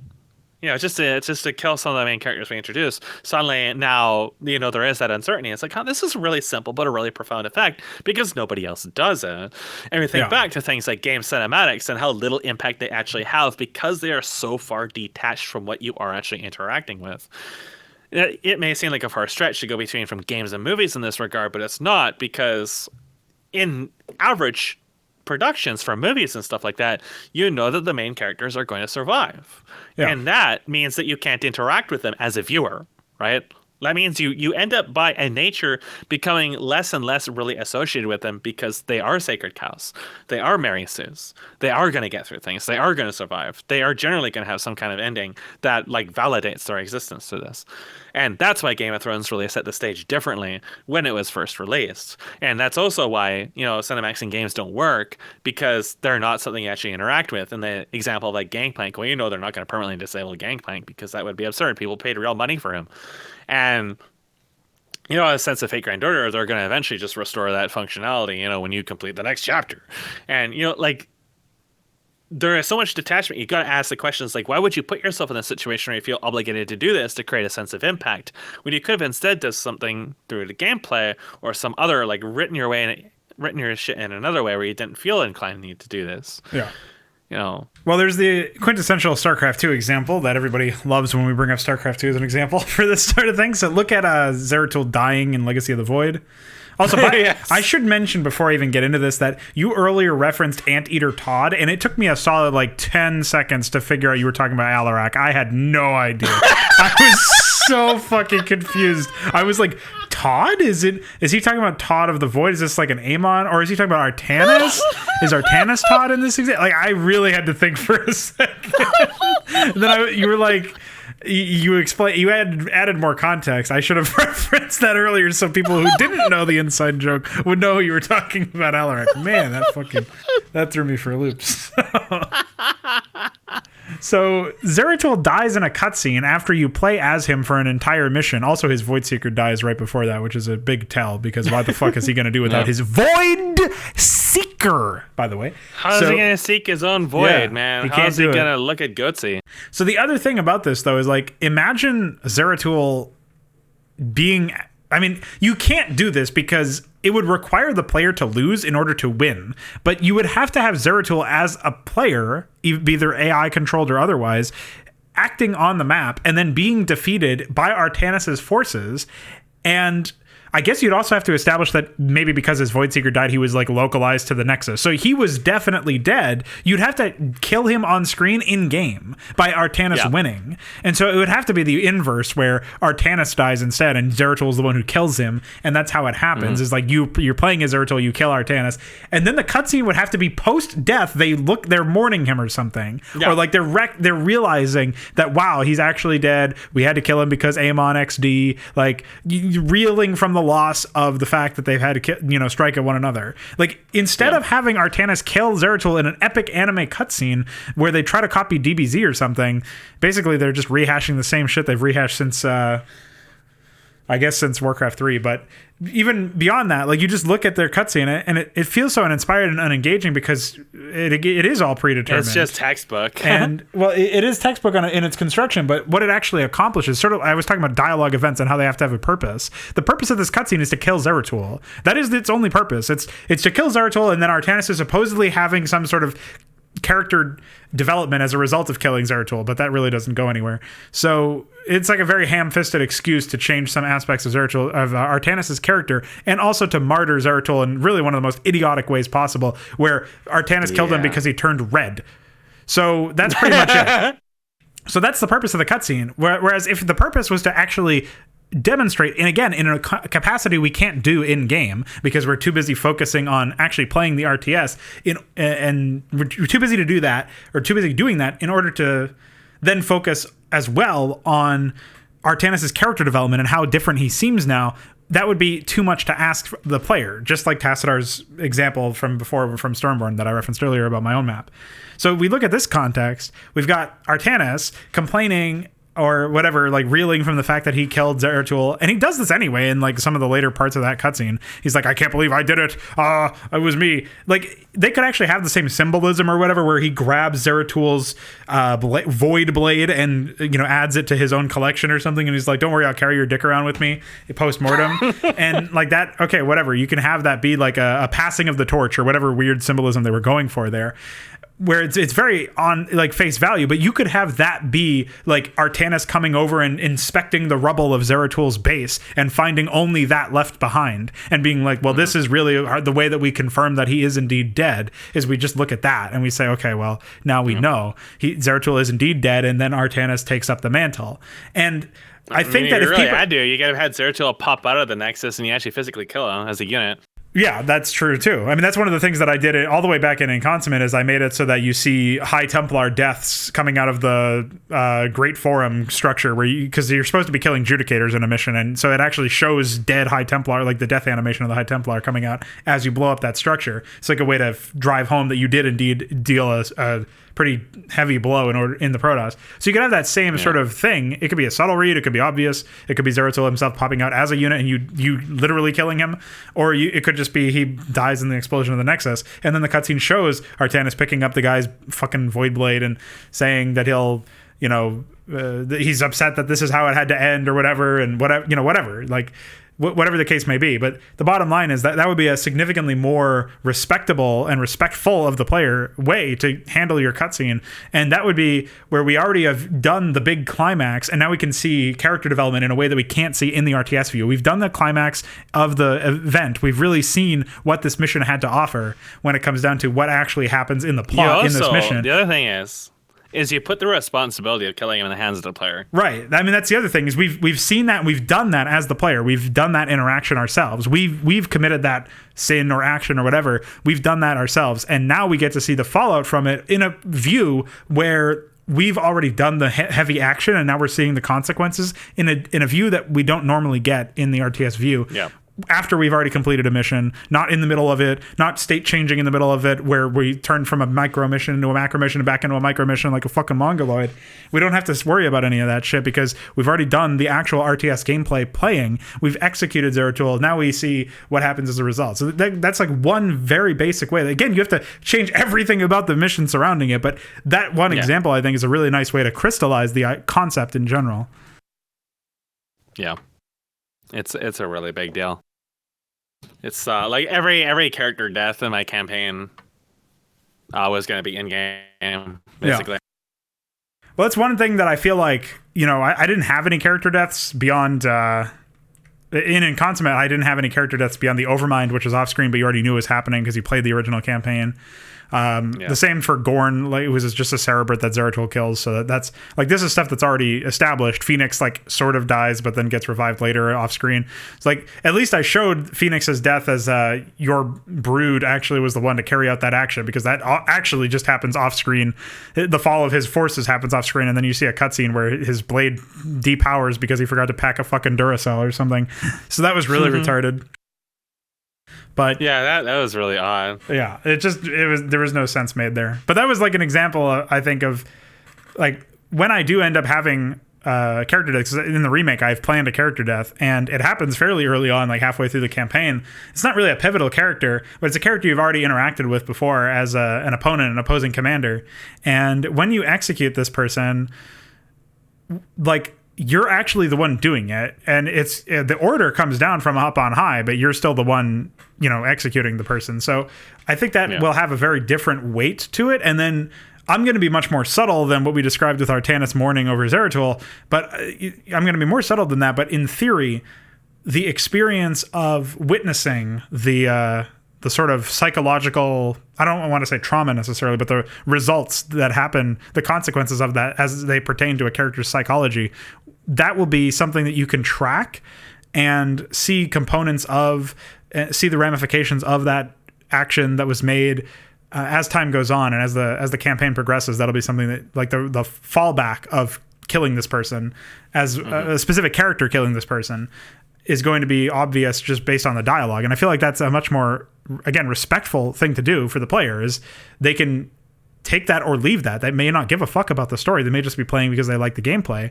And making it, you shouldn't make everything optional, obviously, but the idea that you can make it so that it's suitable for a game environment where you are, witnessing the cutscene, you can skip them at any point, you can, let it unfold, and it's terse, and it respects your time, and it's engaging you the whole way through. So ideally, you probably wouldn't want to skip through it, because, again, if it's well made, most people are going to stay. But, you get those players that don't want to do it at all. And the idea is that they're playing a game, and they don't want a cutscene while they're playing a game. They want to play a game, and they can do that. And so just having that, I feel like that's a better way to go about it anyway. Is like the bottom line is you're making it so that they don't, like, imagine if you skipped all the cutscenes in StarCraft 2, you wouldn't know, like, you already don't know what the fuck is going on, but you would have even less of an idea. And I think that's the key distinction, is you miss character development if you skip out on the cutscenes that we're talking about, the kind of cutscenes we're talking about. You miss crucial character development, but you don't miss core elements of the plot, where entire plot elements get established in cutscenes that are completely disengaged from what you're actually playing as, and the way that you're playing, and the mechanics that you're using it to engage your enemies, and all this other shit. Like, you miss Zertul's death if you skip cutscenes. You miss pretty much every character death if you skip cutscenes. And, like, just that, the idea that you could do that, why the fuck should I why should I care at all about your project, about your characters, their deaths, or anything, if I can miss it by skipping a cutscene? If I don't get to experience it while playing, then what is the point? So, like, you really start to ask yourself all of these very fundamental questions, like, why do I even have this at all? There was a time a while back I was just watching speedruns to learn more about, like, some games I was interested in. And of course, they skip all the cutscenes. Yeah. And I was absolutely quite amazed at how little you could figure out what was going on just because of skipping the cutscenes. It was like the entire fucking game world would change. Everything, all the characters, everything would change because you skip like 1 or 2 minutes of cutscenes, because all the actual important stuff is always a result of cutscenes. Character deaths, boss deaths, everything like that would just not exist in the gameplay only. It really tells you a lot. It's just like, so you look at, again, like a sort of recap of where we've been on this conversation so far, is you, again, like everything else in a game or in anything, you have to judge components on their merits and how well they justify their inclusion. But I think when it comes to cutscenes and anything else that's non-interactive, you do, like, another thing we haven't even touched upon yet, and maybe we can pivot to this, audio logs and codex entries and all this other shit that generally tends to be used as padding. And it's like somebody gets paid or not to write all of the descriptions of the codex and the text entries. Why do those exist in games? Yeah. Who fucking started this trend? They should be shot. Right. And so you've already gone on the record earlier in this podcast on saying that you would have your own codex entry, but it would be completely optional. Like, it's not meant to be... Yep. It's all text. Yeah, it's all text. And it's not meant to be experienced as like, this is a major element of the game. And I don't know that necessarily any games that I've played that have codex entries use them in such a way where it's meant to be something that's super important. But even thinking back to like the Mass Effect games, which I have played, I've played the first 2 anyway, and those... My condolences. Yeah, those games, like, they flash a fucking like annoying thing in your radial menu, because consoles... And every single time you open up your fucking start menu, it's flashing, telling you that your codex is unread. And it's like, why even have that? Like, why have a pop-up that says new codex entry added? Why draw any attention to it at all? If all it is they only, like, for whatever reason, they voice acted some of it, which is even more infuriating. So they voice acted some guy reading it, but only for the main ones. And then the secondary ones are like, there's way more of those, and they're not quite as long, but they're not voice acted. So it's not even consistent with itself. It's like, why even have these? Why is there a secondary section? Like, it's almost like they tried to make a wiki, but then they were like, console guys can't sort through this fucking wiki. We can't sort it through with console UI. What do we do? And so they just separated them out. And just the idea that somebody would get paid to do all that is crazy to me. Like, somebody would actually get paid to write that shit, which has no context at all in the game. Like, maybe you keep some of that information for reference for the writers so that the writer knows what the fuck they're doing, and writer singular, hopefully. The writer knows what the fuck he's doing or she's doing, or Zimzer, and they figure out what the hell to do. And they're like, okay, well, this character's going to act this way because their race does this. And like, I just have this information on their race that I can use to like help get my mindset correctly for writing dialogue for them, because they speak in a different way, or they have a different vocabulary, or like basically just cliff notes on how they speak, what their culture is like, honorifics, fucking like Protoss. Like, you try to figure out how to write like a Protoss, and not too much like fucking Laconius, where he's like digging through the thesaurus at the very pale hours of the night trying to figure out what the hell to do. And then you know, but also not trying to write them as Terran, because he did the same fucking thing where he had like opened up a can of whoop ass from a scout pilot or something, and just he said something like "fuck your bitch ass up" or something at some point. Like, this is a Protoss. Like, this is something that I would have in a joke project or something. Like, is a Protoss, dude. I had an actual map where there was some the High Templar or something, and they were just all about weed, the Weed Templar, and they were like, smoke trees, brother, and it was like a zealot, and like that was the joke. The joke was the fact that it was a zealot saying smoke trees, brother. That was the joke, and this guy put that line in his game. It's like, yeah, I understand keeping these cliff notes in so that you, the writer, know what the fuck to do when it comes to dialogue and craftsmanship, when it comes to the characters and development and figuring out how best to handle all that stuff. I don't understand trying to make that a real thing. So we haven't even talked about the whole non-interactive media that isn't cutscenes. It's registered, or what's the term? Reserved, I guess, relegated to opening up your menu and reading some fucking text in a game. And again, that's most people really shouldn't have any interest in that. Most gamers really shouldn't have any interest in that. I don't see why they would, unless they were really, like, again, unless you were trying to do some fucking research for a video essay or something. That's not most people. So when you come away from that, like, again, looking at our conversation when it comes to cutscenes, you want to make sure that your cutscenes and your dialogue as well is terse, is respectful of the player's time. Like, we haven't really got into long cutscenes and the merits of those, because you were talking earlier about those with Xenosaga and stuff. Mm-hmm. But even outside of that, like, you know, I do think that most gamers, most players who are actually, and I use this term, obviously it's an ironic term most of the time, but I use this term to actually refer to people who want to play something and not who want to just watch a fucking movie. I talked about this earlier. I don't remember if it was in a podcast or something else, but I was talking about how, like, I think it was in one of the reviews where I was talking about how, you know, people, there's all these like YouTube videos out there of people going through and saying shit like, you know, StarCraft 2 all cutscenes, and like a million comments like, Blizzard should make a movie. And it's like, dude, if you really think this, then you really should not be playing the game. Like, you should be watching movies instead, and you'll have a better time. You'll find better content. You will enjoy a guy named Michael Bay. He too doesn't like interactive media. You guys will enjoy that. So what it comes down to, I think, is just that you have to be cognizant of what your media, what your cutscene, whatever is actually accomplishing. And if it's wasting the player's time, that's not what you want it to accomplish, really. I know it's like a really reductive way to explain it, but I feel like so much of this is visceral. So much of this is like, you play it and you know, or you watch it and you know. And like, the way that you know is if you even give a fuck. Like, if you stop giving a fuck halfway through, or a quarter of the way through, or even at the last like 10 seconds or so, like, if you're checking out, if you're no longer engaging with the media that's in front of you, that's tantamount to you like cheating or leaving in the middle of a game or something like that, where you're just not engaging with the interactive elements of it. If you're not engaging with the visual media, but you're checking out and you're like, or you're pressing that skip button or something's not doing it for you. And if most, again, there's not really an objective way to put this down. Rather, there is, but I haven't figured out exactly how to describe it.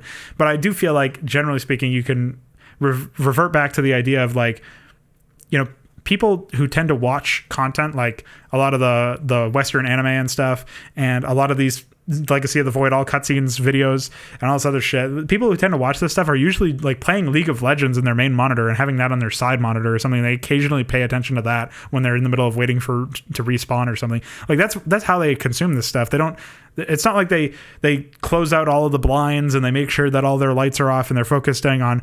They're really trying to focus on the piece of media that they're looking at. Because if they did that, they would see how hollow it was. They'd immediately look at their phone and Twitter or something, start looking up gay porn, because they have no interest in what is on the screen in front of them. They're much more concerned about, the size of the girth or whatever Gachi sounds. So I don't know what you have to say about this whole thing. I know you could talk about Gachi sounds for an entire podcast, but just talking about the justification for cutscenes before we move on to maybe some other topics. Suppose we could riff on that for a while. I actually got to go feed a cat, so okay. I probably should do that now before I get too far into this.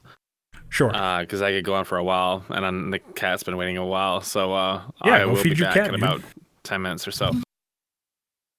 All right, we are back. So you were feeding your cat, and then you were talking about cutscenes and other shit. All right, so you mentioned a long cutscene. So, yeah, feeding the cat takes a while. That's a long cutscene in itself, because all the drugs and stuff I've got to give her now. I was sitting there, I was thinking about, so what long cutscenes was I going to have in my StarCraft 2 campaign? Well, the initial one wasn't going to be too much. It was basically just going to be a series of quick flashbacks. And I thought back to the ARPG, and it's basically the same thing. So I thought, is the RPG even going to have any long cutscenes? And I thought, maybe the end? Maybe some interjectionary stuff? Now, what is the content of those cutscenes? I thought it was mostly world building, actually. A lot of the characters we introduce, and that we're not going to introduce in the game because we're not actually going to encounter them in the game. Things like the goddess of the river who created our character and stuff like that, we don't actually encounter in the gameplay at all. So I thought, well, that's why we have it in the cinematic, right? Because it's something we don't actually experience. So there was already like a subconscious line that divided between stuff. Now, when it comes to long cutscenes, it's usually about dialogue. Like, the thing that tends to make my cutscenes really long is the amount of dialogue that they have. And yeah, like sometimes there just really isn't ways. Like if you want to have natural flowing dialogue, it can be really wordy. If you start getting really like too hyper condensed with certain character archetypes, it ends up sounding really forced. So sometimes just because of the way the pacing and stuff comes out, it turns up being really long. Like, say, for example, that Warcraft 3 cinematic that I showed a while ago. That was all dialogue. That was nothing but dialogue. And it turned out being almost an hour long, and it wasn't even finished. And, like, it was just completely packed full of shit. So I was, like, obviously aiming for something long-winded, but it still really surprised me how long it actually turned out when I sat down and recorded it. And I looked back and I thought, wow, like the later dialogue that I'd written a script for basically, and that entire campaign was already written out. And the later part would probably have been like an hour and a half, 2 hours. And I thought, isn't that kind of long? But I thought, well, it's a meme project. It can be long. But then I also thought, but this isn't actually really that much dialogue. For the kind of content that I'm covering, it's fucking huge. What if we look back at the ARPG, if we were to have any similar conversations, which is very possible given the characters in question, still looking at potentially something that's an hour to 2 hours long. So I thought, but isn't that too long for a game? Like 2 hours cinematic, who the fuck's going to sit through that? But then I thought, but my target player base is people who watch long shit anyways. Either people who watch, certain movies or play RPGs or, whatever. My internal player base watches long cinematics. And I thought, well, so at what point do you draw a line between what is long and what isn't? So there was a lot of internal conflict about that. Like, at what point do I stop and say, like, what kind of content do we actually want to deliver? Because that's ultimately what it comes down to, right? Is what kind of content do you want to deliver? So, typically speaking, cinematics are done to excuse a lack of content. We don't know what to do here, so we're going to throw in something to distract you instead. So you get, like, everything in StarCraft 2, for example. Or what happens is the cinematics are used to sweep things under a rug. Character deaths, killing units, quick time events, kill sequences, stuff like that. So I'll used to like sort of sweep things under the rug and forget about them because we don't have a way to actually make things interactable. That's the main reason why I hate the QTEs in Doom, because they just yank you out of the gameplay for no reason. It's much more satisfying just to kill stuff with a gun. And once you have the drops from killing stuff with guns, I almost never use QTEs again. And unless I needed to conserve ammo, which was a really stupid roundabout way of doing it, but that was actually because I didn't want to swap weapons. So when it came to my projects and thinking about when I actually sat down and looked at it and looked at the length, I had to kind of consciously separate myself from the concept of thinking about things about length. Because I was already looking at a project where maps were going to be upwards of 2 to 3 hours long because of the way I had changed the game flow. Where even the early maps in the early game was something really involved and in depth. And in my ideal environment, we were looking at lengthy gameplay for every map. And that lengthy gameplay would have identity every map. So when I thought about these long gaps between the gameplay, I started thinking them less about cutscenes and more like movements. So I tried to think of dialogue and stuff like that as an extension of the gameplay, where the player's actions are the moments between dialogue. So say, for example, we have our characters engaging an enemy. One of the things I try to establish early on is the sense of rivalries and identities for the enemies you're fighting. Even if a lot of enemies you are fighting tend to only show up just for those missions or whatever, I try to always connect them to that overarching movement that is visible to the player. So one of the things you're going to find a lot of the time, especially with more anime-styled stuff, is you will find they really go out of the way to establish that antagonist right away. But the way in which the filler is done tends to be really disassociated from the antagonist. The antagonist may be someone who senses goons after the protagonist throughout the thing, but basically the goons tend to be just sort of like flavor of the month stuff that, they just sort of show up when it's convenient and then are defeated when it's convenient. They sometimes do something to advance the understanding of the antagonist or push the protagonist to learn new things or other such things. But generally speaking, they tend to be just there as filler, sort of like that, well, we're never really going to reach the antagonist anyways. And the antagonist often doesn't lose too much by losing these goons. So I try to add more weight and value to those individual actions the players do. And a lot of the cinematics come ultimately to the resolutions that cannot be handled within gameplay mechanics. So say, for example, our player character just destroyed a bunch of captains belonging to the enemy and their fleets. So our cinematic might correlate some dialogue between our advisor or whatever, and he might be talking about the ramifications of this, and then we advance forward in our scene to the next scene, where now we've advanced forward physically to the next area, and then we begin the next gameplay portion. And then in that next gameplay portion, we're going to find out that the enemy faction no longer has those allied factions or resources available. Their composition has changed and stuff like that. And as we continually destroy more and more things that belong to them, they may start doing more and more desperate things as time goes on. So typically what happens within projects like, say, for example, Antioch 3, the cinematics is sort of just like an afterthought, in the sense that the gameplay is nebulous and the cinematics are nebulous.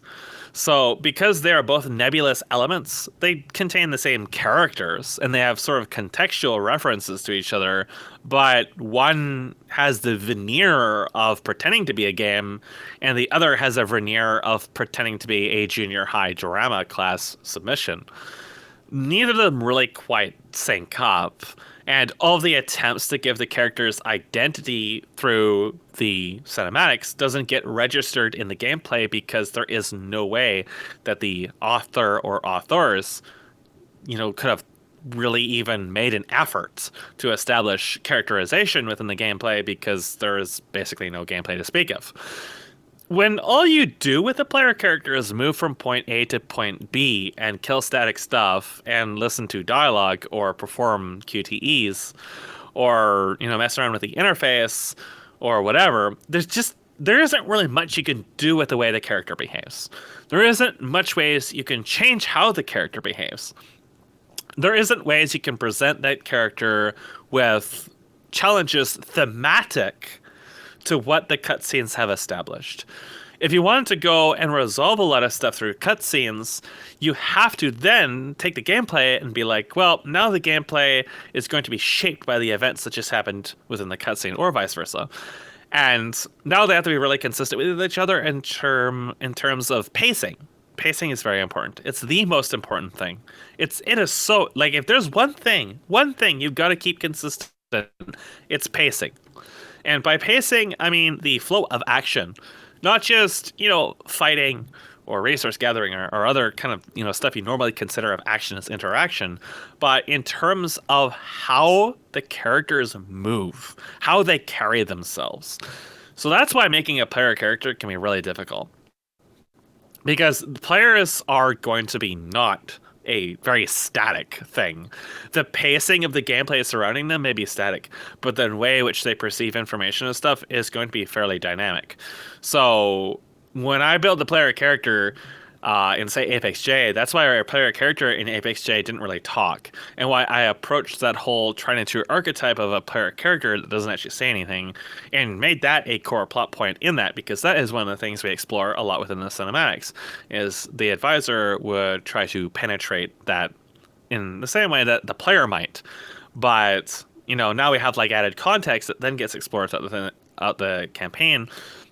Questions that we will ask as a player as we're playing through that we can't answer by playing an RTS, but we could answer to the cutscene that then becomes relevant to the rest of the thing. Even though it's still something that ultimately doesn't really affect you as an RTS player, it's still something that if we are contextually interested within the story that's going on, it's still something we explore through that process. It's still like an aside, a minor thing. It's not a core plot point, but it's still one of the things that comes up often that we innately are going to be asking. So I talked in one of the previous podcasts about that codex thing, and things like how my codex is mostly about like a technical piece.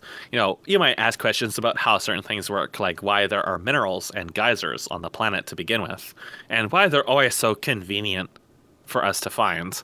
That never gets answered anywhere, but we answer that a lot with the seeding operations. That's like one example. But there's also questions we ask as players in regards to what's right in front of us when we're actually playing the game. We may ask questions like, why are we fighting this opponent? Who is our opponent? But we are also going to ask questions like, who are we? What is our character? Now, Blizzard did basically the worst possible thing they could have ever done in regards to such questions by retconning everything left and right, because they're incompetent and lazy and don't know how to work within the confines of their own world. So rather than try to make something interesting out of that, they just copped out and made it the easiest possible thing because they hired their writers off the street. And while that's great and all for a AAA company who doesn't actually have to worry about making quality products because their marketing and brand sells everything for them, as a custom content developer, when we ask these questions, we really need to pay attention to them, because that's the same questions our players are going to ask. We're a lot closer to our players in terms of our context, because we are experiencing the same stuff. We do not have any of the actual pressures anybody else has. We are actually playing a project, unlike Blizzard, who doesn't actually play anything. In fact, there is actually a Blizzard interview that states that Matt Eelman or something like that, their composer, was actually their sole quality assurance guy for a time in Blizzard North. That was great. So, people that aren't actually on the roster for quality assurance are now responsible for something that they're not really there for. Blizzard is an absolute disaster, but we're not like that. We can take our time. So always ask yourself these questions. Like, honestly ask yourself these questions. Like, ask, what am I thinking as I'm playing this? If I am thinking, why am I doing this? Do we have an answer for that? Do we have an answer for that that's actually available to the players that actually makes sense? If we don't have an answer for that, are we going to answer that right away? And if we're not going to answer that right away, why don't we? We have to go through like a series of chains, point by point by point, because these are questions people are going to ask. And if we're going to use a cinematic to answer them, the first thing we should ask is, why are we using a cinematic to answer this instead of the gameplay? We break that down.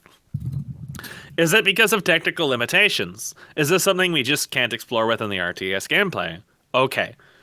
If not, then Why is it relevant? Why do we feel the need to discuss about the Pope's penis? Did the witch doctor that we're fighting against steal it? Is perhaps our player character a knight sworn to the Pope to retrieve his penis from the witch doctor who stole it from the Pope by shaking his hand? Like, we had to go through this checklist of figuring out what information we actually want to give, what information we need to give. We need to figure out their relevancy, and we need to actually figure out if the information actually has any impact. And if it doesn't have any impact, do we actually really need it? We need to circle around and build ourselves a checklist of things we want to actually tell the player and why we want to tell them, and if the player actually has a reason to assimilate that information. This is not just you projecting on the player and figuring out what they want.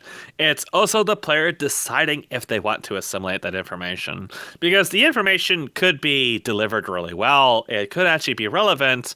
But the player could just as easily decide they don't want to actually assimilate it. It may not even be something really conscious, and maybe things they just filter out. As I've discovered in D&D, people will just filter out information, even if they really don't intend to, especially when it tends to be something longer, like a campaign, a Broodwar campaign, where you could experience over the course of 30, 40, 50 hours across dozens of sittings. Information could get lost. And sometimes you just can't help that. But there is ways you can structure your information to kind of alleviate that. And one of the ways is by having as few cinematics as possible, because actual engagement will endure memory a lot longer than something you just watched. There are a few exceptions, but that's really like the primary thing, is something you actually like really activated your almonds on, something that really engaged your brain with, something that you really walked and talked with, is going to really affect you a lot more than just, some text you read somewhere over there. It's why the whole long distance relationship thing is a meme for pretty much everybody who's ever actually attempted it.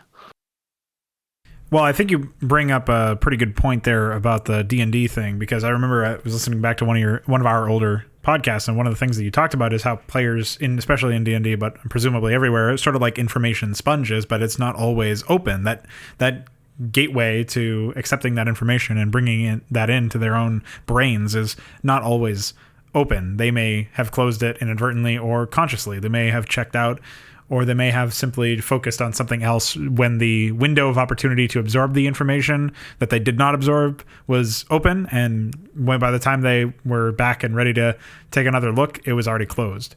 You never really know what exactly happened with that. But I think it makes sense to create some sort of understanding, because again, we are closer to our players as content developers than most game developers, right? So like you mentioned earlier, you can actually take an opportunity to look at how you feel as a developer playing your own content, and feel, I encourage everybody to do this anyway, but just try to figure out whether or not it makes sense for you to be, doing anything by playing it yourself, and trying to understand exactly what the strengths and weaknesses of a particular technique or a particular concept or a particular execution actually are, and if you can try to boil that down. And the same is true for whatever your cutscene actually is. But I also think that you raise a good point about, like, the more you thought about your own cutscenes in your own work, Mesk, the more you realized that it wasn't always something that you had to, it wasn't always something that needed to be there for the sake of explaining information that you could otherwise explain through the game, be it an RPG or an RTS or whatever the context actually is. And I think it sort of comes down to the idea that, like, for a while I was referencing cutscenes in video games similar to how people reference narration or text in movies. Like, why is this here instead of me just seeing something visually in addition to there being some audio? Why am I experiencing it that way? And I don't know if really it follows the same way in games, because obviously we've laid out cases where it makes some sense to do cutscenes, or it makes some sense to at least change perspectives, even if you're not completely removing all interaction. But I also think that consistency is more important than always being interactive. And so in that sense, it makes sense to have cutscenes that take you into places where you couldn't go during the conventional gameplay. It makes more sense to do that than to make the player play something completely different and take them on a carnival ride of interactivity, quote unquote. Anyway, just so that they can see some element of the story or whatever. Yeah. So I think what it comes down to, definitely something like it's one of those things you've really got to take in moderation. Yeah, and you got to start from scratch, like with nothing, and then ask yourself, how do I work up, rather than scaling down. Well, you were it sort of cycles back in mentality to your conversation about dialogue events earlier, where you were talking about how you had a dialogue event. If you could get it down from 5 lines to 2 or 1, that was a net positive because it meant that there was less other things happening while the player was experiencing the game. And so it was less distractions. It was less stimuli that the player had to even make a conscious effort to ignore or to turn off or whatever. So the less things that are like that, the better in general. And so I think that the same thing can be established when looking at, when looking at cutscenes in the same sense. Like anything that is distracting the player from the experience that they're meant to be having. There's a fine line where it's a useful tool, but between that tool being useful and that tool working against you. And moderation is probably the key to figuring that out, like making sure that you're not going overboard. And making sure that it makes sense whenever you're including it. That's a key distinction. So I think that's a kind of a no-brainer in a sense, but I think that the way that we laid out our examples and the way that we explained ourselves was a nice way to sort of crystallize the idea for people. We also gave a bunch of examples about, the StarCraft 2 thing with Zeratul, I think really hit it on the head in that sense, on many heads. I don't know if plants even really have heads. They have like buds. Yeah, and we smoke them. Yeah. I mean, like, do you think like Artanis just like rolled up Zeratul into a doobie after it? I'm pretty sure he did. Because whatever Zeratul was smoking, he probably wanted a part of that. I still can't believe he actually just turns into ash. It's like the most cliched thing they could have done with him. They turned him into ash. Well, that's what happens when you smoke him. It turns into ash. Mm-hmm. It was psychological warfare.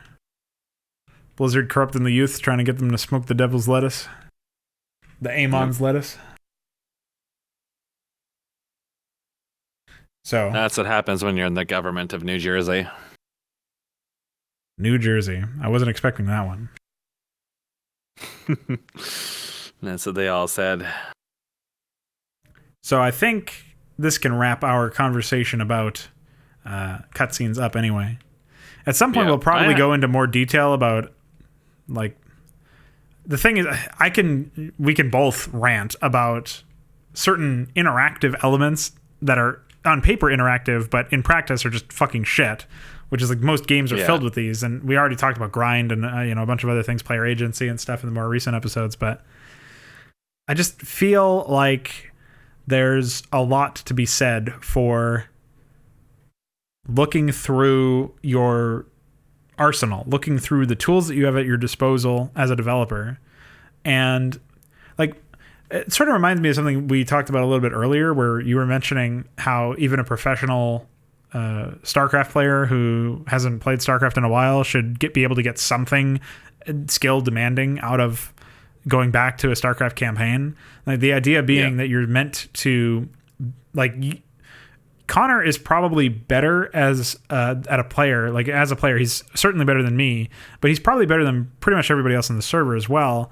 And I still want him to actually have to play the game in order to win my maps. I don't want it to just be like, that's the beauty of skill-based gameplay, is that you have to prove every time that you hop into a game that you're good enough to win by winning. Like that's actually how you demonstrate that. And so skill-based expression in that sense ends up just being self-evident after a while. Like, you just look at the results. So assuming nothing broke in the map, then when he wins, it's a legitimate victory. And when you see stuff like that, I feel like that's a good thing. And the same sort of context, or the same concept rather, can be used to describe a developer. Like, I'm a very learned developer in a sense. I'm still learning a bunch of new shit pretty much every fucking day at this point, but I'm still like I've been doing this for a while. I have my own system. I have my own tendencies. I have my own sort of MO, my own modus operandi, my own NO. And I try to figure out exactly how to crystallize some of this stuff when people ask me why am I doing what I'm doing? And sometimes it's ethereal, but being able to really look through everything that I have is just like being a player and having to look through all of the units that you have at your disposal, all the tech, all the upgrades, all the expansions, like going through your list of tools that you can use against your opponents. Like as a player, you're doing that. And as a developer, you should be doing the same thing. Like in this case, you're not really going against anything. I guess you're going against bad design, but you're working towards the goal, like just like the player's working towards the goal of winning and defeating his opponent. The developer should be working towards the goal of making something where skill-based expression is possible, is required, and engagement is had throughout the entirety of the gameplay. And cutscenes seem like they're almost removed from that most of the time, as opposed to something that augments it. Like music isn't an interactive element in the same way. Like you interact with it by listening to it. That's all you do. Just like a cutscene is interaction by watching. Like that's the only interaction you can get from it. But at the same time, nobody's arguing to remove music entirely. Everybody would say that that's a dumb idea, and music is really important for mood setting and establishing themes and all this other shit. So, of course, I think that it follows that you should use music well, and you can use music really poorly. For some reason, that very basic tenet does not seem to have been picked up on by the games industry, not only with music, but also with literally anything else. And that's where I think we get so confused about this shit is you were talking earlier about red pilling. By the way, on the server, we call it crow pilling now. So memo updated on that one. But listen, if you start swallowing crows, you're going to eventually get an overdose of curry. Nuh-uh. I will not be held responsible for this. Caw. So, yeah, I mean, I look at that as an example of like people slowly becoming like realizing like everything that's fucked up with the games industry, and I mean pretty much everything in life. But you just like these people have been dealt a real shitty hand in terms of products, and they've paid money for real shitty products, generally speaking. Before most people don't get out of there without spending at least a couple hundred on a really just disgusting set of projects, or products rather. I always call them projects because they're that fucking unprofessional. Yeah. But you look at it from the perspective of an actual consumer. Of course, you like eventually you open your eyes and you realize this is not like this is hollow. Just like a developer who's not actually making anything worthwhile. Well, that's the same reaction they'll have. The same reaction that you have as a gamer playing their game is the same reaction the developer has during the development of it and during the playtesting of it, if they even fucking do that. Like they know that this is not going to be reflective of passion. And I guess it all just comes back to that. Like, you don't want to waste your players' time. I've said this in several different podcasts. I know what it's like to waste players' time. Just look at Consummate. You know that like all the cutscenes in that are pretty much time wasters. Things that you could have established in little snippets of dialogue and actual in-game events that the player has to react to. And that will make them, again, like Mesk said earlier, that'll really activate your almonds and burn into your memory the events a lot more effectively than reading some text or listening to some voiceovers or whatever. That's not enough to really engage you the same way that, you know, actually ordering your Artanis unit to kill the Zeratul unit will do. And so that's where we all come back full circle, I guess. But I just think that, again, going back to my original point to close things out, you really have to look at all the tools at your disposal. Music, cutscenes, whatever. They can all be used to help your product. But I think, like Mesk said, if you don't know what the fuck you're doing when it comes to cutscenes, and probably when it comes to music, you're better off choosing something very neutral for music and doing very minimal, if any, cutscenes. It's just like taking that minimalist approach until you really learn how that wheel works before you try reinventing it. And I guess what it comes down to is like one of the reasons why I'm struggling to put to words the core concepts is like I feel like I'm just repeating myself because we've said this exact thing about so many other things in the gaming sphere. Like when it comes to components of a video game, we've said the same exact fucking setup, and we've had the same sort of diatribe. We've had the same concept, and we've explained the same principle so many times. But I guess it just means that it's that good and it's that accurate. But I don't know what you think of that. There are times when working within certain limits can really help you learn and understand how to really make use of stuff without limits. limits. And this is one of those times because, you might be tempted to resolve a lot of stuff in cinematics, like, say, for example, killing certain characters or whatever. If you can figure out a way to make it work without a cinematic, then you're armed with the knowledge of how and why that actually worked. Then when you actually do try to make a cinematic, you can figure out how to make the cinematic actually work for you rather than using it as an escape. So definitely, like, this was definitely a problem with all of StarCraft, is people trying to introduce cinematics into it, because you can't do that. You can't do that. When you make a cinematic, you basically have to pre-render it. Using in-game stuff for cinematics is already off to a very, very terrible start, because there's really no reason to use in-game assets to make a cinematic. If you're doing that, you're already basically like getting the worst of both worlds. So if you're not pre-rendering it, you should probably already give up. And there was something else I was going to say, but I really did forget already because I'm actually really tired. But like, cinematics are just one of those traps, right? Like, they're a trap.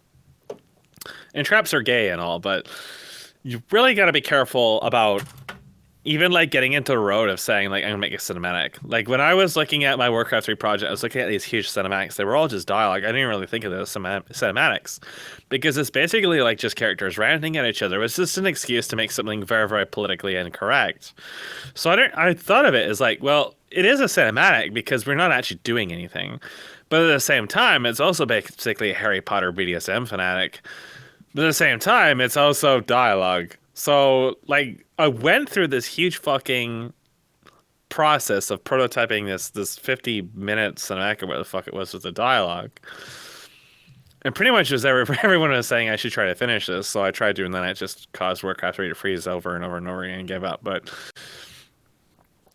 like, it's a very far cry from a lot of the stuff I mean, okay, so like Anti-Act 3 is basically also like all dialogue too. But I suppose like the difference is that like the context and the prose, a lot of the cinematics that come down to like the projection, where like the pacing is completely different. Where like we have like some people in like the back alley reminiscing about the old times or whatever, or foreboding statements about ominous things, and then we switch back into point and click, and then we go back into ominous foreboding and mystery and regret, and then we go back into point and click. Like, they're all very detached. So again, like, that's why I say like working from the ground up in this case is better, because once you learn to work within the spans of the gameplay, you ask yourself those questions, like, how do I make this work and why do I need it, and so on and so forth, just exclusively from the gameplay's perspective. Then you might consider later down the future, maybe a short little cinematic with some dialogue or some retrospect on the events that we've already resolved in gameplay can help contribute and add to this. But this is also one of those cases where less is more. Sometimes you can make long cinematics work, but I actually am really struggling with a way to really describe my process for that, because it's still not something I really understand how to put into words about how or why it may work. All I know is that it's one of those things that I would have to iterate on incessantly. Like, it's one of those things, like, when I made projections for the project, the cinematics are right at the top for how difficult they were going to be. Not just because making assets can be pretty difficult, but also because, like, the actual script and stuff like that would probably end up being very, very volatile, because it's a subject I could go on for hours about, especially, like, just take, for example, Black Sun Retribution's audiobook. About 10-15% of that was actually making the assets for it, like recording and processing and sorting and stuff like that. The rest of the time actually went into nitpicking stuff like timing and volume balances and pacing, because I always can instinctively feel in my head when the pacing is off, when the timing is off, and stuff like that. And I would constantly listen to stuff dawn to dusk, listening to it, and then making tiny little adjustments, and then listening to it, making tiny little adjustments, basically unit testing this 3-hour chunk of audio back and forth until it was basically as perfect as I could realistically get it. And even to this day, there's still like 3 or 4 major problem spots in it that I would fix if I felt like it. but I don't feel like it. Like, I don't feel like going back and trying to fix it because I'm not in a position to make the voice acting sound consistent anymore. But like, it was one of those things where I physically opted to take it really seriously. And, that was just under 3 hours. So if I was to treat a cinematic in say StarCraft 2 or Warcraft 3 to that same extent, like, I would be obligated by design to treat it. Like, if the thing is if you want to make a long cinematic, that's okay. Like, I think that's okay. A lot of people disagree, but I think that if you can make it work, if you can make it sing, if you can make it completely consistent, then that'd be great. I also think that you can't do that. None of the people I know could do that. Like, maybe one or two guys might be able to, because I haven't seen their work in this regard. I can't judge it until I really seen it. But I think that the vast majority of people, they would not be able to make such a Herculean task work out. And I think that it would be a waste of time for them to actually try, because it's something that you don't really gain a lot from it, right? Like, it's more like what you actually want out of it. So when I made that Warcraft 3 cinematic, what did I want out of it? I wanted something, long and defensive. I wanted to try to trip as many of those trigger words as I possibly could and delve into as many silly subjects as I possibly could and really just, like, shit all over everybody's mouth. And I definitely accomplished that. But even at the end of the day, I felt like, there's probably ways I could make this more concise. But I also challenged myself to do that in as short amount of time as possible. I think I prototyped it, wrote it down, voice acted it, and then triggered it all in a span of like 4 or 5 hours. So, like, the longest part of that was definitely hooking it up inside Warcraft 3. And I actually manually edited the spectral waveform for that and removed pops and clicks from every single word. Because, I don't know, Audition is terrible for that for some reason. But, if it came down to actually, like, making a cinematic like that for a serious project, I would expect everybody to hold themselves to a standard equivalent of what I held myself to for Black Sun Retribution.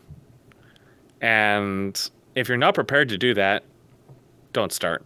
Figure out a way to do it in gameplay, because it's actually going to be easier, even if it seems like it's more difficult to execute. Once you figure out how to execute it, you're going to be thankful you did it that way. Well, I think your players are going to be thankful too that you didn't, there's one thing to say that, like, you need it to fail before you can succeed. You need to know what the fuck you did wrong, right?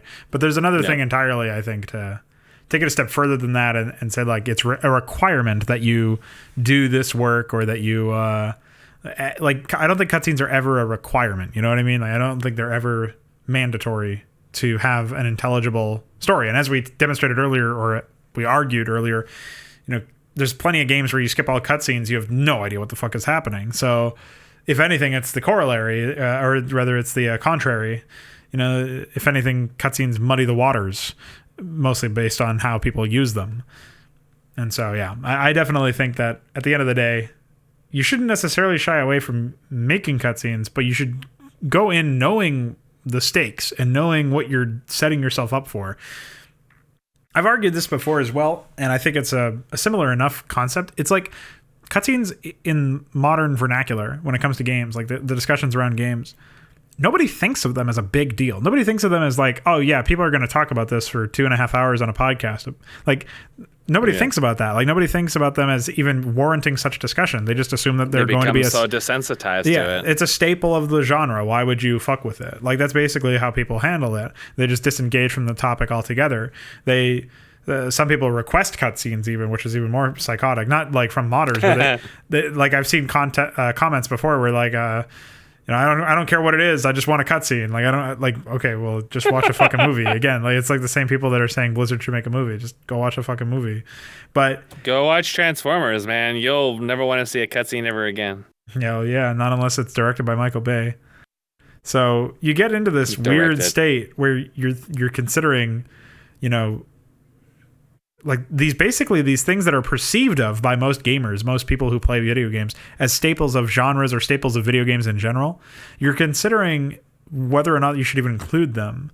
And it's sort of like when we talked about grind, but I would also argue it's like when you pre-place units for the player or you pre-place units for an enemy. What is the justification for, or the merits of, pre-placing certain units in an RTS map, or handing the player certain advantages at the beginning of maps or matches or levels.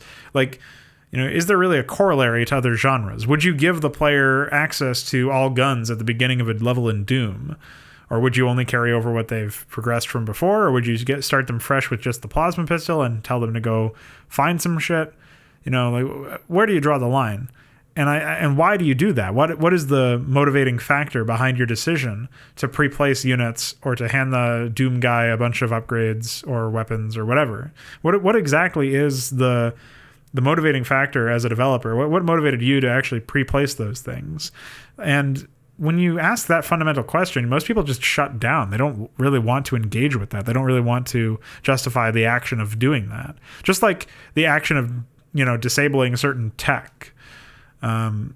They hand wave it away with some plot excuse, the same way that Blizzard did in the Brood War campaign, where they just disabled your air units and said the warp matrix was damaged. I don't even know what the fuck that means. I've never been told what a warp matrix is. It's literally the only time that they bring it up in the context of this fucking mission to tell you that you can't build Stargates. Okay? So that's it. That's the only reason why you can't build Stargates is because Artanis has a single line that he says, we have a problem. And okay, you definitely have a problem, but it's not the warp matrix that's damaged. It's your fucking brain, buddy. And that's it. Like, that's the only context you get out of it. So most people just hand wave them away, or they say, like, yeah, you just had these units from the previous battle or whatever. But, like, nobody really considers it. I feel like cutscenes are the same way. Like, people just hand wave them away. Of course you would have them. It's not even a consideration. The cutscenes don't have to justify themselves, just like the tech requirements suddenly changing, or the tech availability suddenly changing, or the unit availability of pre-placed stuff suddenly changing. None of that needs to be justified, man. None of it needs to be consistent. There doesn't need to be a sort of philosophy that you can reverse engineer as an attentive player to try to figure out what the developer was thinking. That basically the developer doesn't need to think, is what the common denominator here is. And so I think that really brings us all together at this point, is we're asking these questions that seem like we're asking questions about fundamental aspects, or things that are perceived of as fundamental aspects of games, fundamental components and certain materials and stuff. And I think we should try to find more of this shit, because I think it leads to some really interesting discussions, really makes people consider their position on it and consider some hypotheticals and consider some other people's takes on existing examples. And, how could you do something better? How did these developers do it? What was the state of that? Was it good, bad, whatever? Trying to figure shit like that out, I think, is a valid way to go about trying to just anything, design anything, like try to figure out anything. Like, it's not even limited to games. That could be talking about movies. Like, why did you take this shot? Why did you go at it from this direction? Why did you hold the boom mic this way? All this stuff. Like, it can be fundamental, and at some point it can be so fundamental that it seems like everybody's already agreed upon it, and there is no merit to the conversation. But I feel like in this particular case, when it comes to cutscenes, when it comes to pre-placed fucking units in an RTS, when it comes to Todd Dad Void inverted Alarak, I think at some point we start asking questions that lead to interesting rabbit holes that we then investigate. Unfortunately, there was no rabbit at the end of this one, but maybe you can pull it out of your hat. I think the anteater ate it. Fuck. He's supposed to eat ants. I mean, he's gotten so big. He just keeps eating. Well, they keep putting Someone ants in has the to cup. stop him. The Executor in StarCraft 2 has a cup. That's where these ants are. Yeah, he's got his crotch cup for a chin. Yeah, full of ants. Full of ants. Why did they turn them into anteaters? What is wrong with them? Like, what is the context? Like, at what point do you just walk into Blizzard offices and say, I hired a deviant artist. I told him to turn Artanis and Alarak into anteaters. And they're like, all right. It was probably another Games Workshop thing. Dude, I like to imagine that Games Workshop is just... Yeah, they're like conspiring. They're like coming up with the most ridiculous demands, because the queens that they went with in StarCraft 2 are way more like actual Dawn of War or Warhammer 40,000 things than the Cerebrats are. But they're just like, hey, the Cerebrats, we don't have those, so you can't have them either. Like, they just like come up with the most ludicrous fucking demands or restrictions that they can place on them. I just really... That's just all we know about. Like, right, yeah. All the interviews that have ever been released for Blizzard that talk about their inner workings just yield absolute pants on head insanity. Imagine the stuff we don't know about. yeah, I mean, I just like I built up this whole fucking fan fiction in my head about like I really want it to be true that the Games Workshop devs are gathering around the legal team or whatever. They're having themselves a big fucking laugh, just thinking like, what else can we tell Blizzard not to do? Because like the only reason Blizzard is even doing it is because otherwise they'd get sued into the ground for copyright infringement. So that's the only reason they can do that. Like did they even elaborate on that in the interview? Did they even say like, the reason why Games Workshop can tell us what to do is like they didn't say anything about that, I imagine. No, this interview, I need to go through it myself. I'm not actually sure what it's from. I think the one I'm thinking of right now is from Blizzard North, and they're talking about how like a Blizzard South guy came up to help them out, quote unquote. He was like a senior producer, something like that, and they hated his guts. And he meddled with everything and fucked around with everything. And the writers and stuff, aka Metzen, there's this guy. I gotta bring up some quotes, but I don't know if I can drag them out on such a short notice. But like it was. I have it here somewhere. Let me see if I can find it. It's like I'm not actually sure where it was from, but there's like a lot of like hidden content out there. There's like a German interview with Bill Roper where he is basically saying like World of Warcraft was basically made for people who aren't gamers. They're like intentionally trying to like shape the market to drag in people in their own history. Oh, an oral history of Diablo 2 with Brevik, Schaefer, and Eric David Brevik, which is the drunk guy that ranted on YouTube when Diablo Immortal the phone game was announced. And yeah, I think his girlfriend or wife or whoever it was just like deadpan smiling while playing Path of Exile or something while he was drunk and ranting or something. The trophy waifu that was there was crazy. And Crazy Mountain. This is something for me to go through, but there's a lot to disseminate. Like this is something that I'm probably actually going to do in a video. I definitely couldn't tackle it in here. I'm trying to find a date. I don't know if this has a date on it. Well, we can probably just go through and search it ourselves if it's an oral history of Diablo 2 or whatever. It's 2015 that this came out. Brevik is obviously one of the people who's like very anti-Blizzard at this stage, and is obviously a wild drunk, but basically, like the gist of this interview is basically they admit that they are completely incompetent. They hype stuff up just for the fuck of it, even though they don't have any content, and they don't have any direction. There's a lot of talks about in here is that they don't actually understand how game documents work. They think that you can't actually change game documents, so they just don't use them. And there was so much crap in here that when you read it, it's like I was just given the bullet points. I haven't gone through the whole thing myself, but it's fucking insanity. I'm trying to dredge some of this shit up, but it's it was a couple days ago. Well, Brevik is talking about wanting to make a battle.net town, which is just, he even describes it as a glorified chat room. And that's like, it's funny because he was trying to do that, but they do that in World of Warcraft and everything. Like that's and Path of Exile does that. Yeah. And there was a bunch of shit that did that right after. And I thought, okay, we're basically done. I'll just make the skill tree and the stone slab and we'll fill it out with skills. At least 10, 20 times, almost per character. I'd have to redo the stone slab with different positions for the skills and different hierarchies between them. Meanwhile, with the same graphics building blocks, I wrote dynamic skill trees in their own fucking code. Amateurish hacks. It was physically hard. Yeah, Blizzard is insanely incompetent. Like, StarCraft's code may be really bad, but like Diablo 2 is something beyond. Like, if they try to make a remastered version for that, expect Warcraft 3 Reforged, but like 10,000 times worse. It will be absolutely astonishing if they can make that happen. They would have to pay someone insane amounts of money to get them to do that. Blizzard was claiming patches were uncommon in the year 2000. Even though, Doom and Duke 3 and Blood and stuff like that were getting lots of patches. Oh, my God. None of us knew what we were doing, either management-wise or game development-wise. Wow. All up. What a Eric quote. Schaefer. Eric Schaefer. Mostly that Blizzard South pushing back on when we got too violent or let a little nudity creep in. So too violent in an M-rated game. We always wanted there to be more controversy about our game.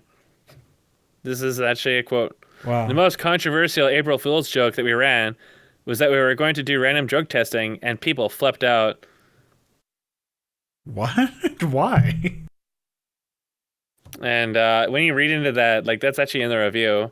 And because I guess people were actually like all on drugs in their office and they were about to get like actually they thought they were about to get I thought they were reveal. talking about like an April Fool's joke for the player base, like they were going to drug test your character. I was really confused. They were talking actually drug testing the employees. Yeah, I guess that's what it is. I need to drag up these for context.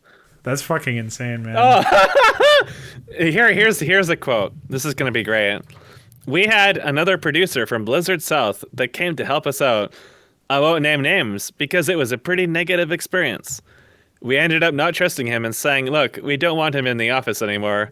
At times, we thought their story was very strange. Oh my god, they're doing it again. They're creating this story with these characters that have no basis in the game whatsoever. Wow. This is literally Blizzard's own staff saying this about Blizzard South. And you know who they're fucking talking about. Yeah, Meatzen. Yep.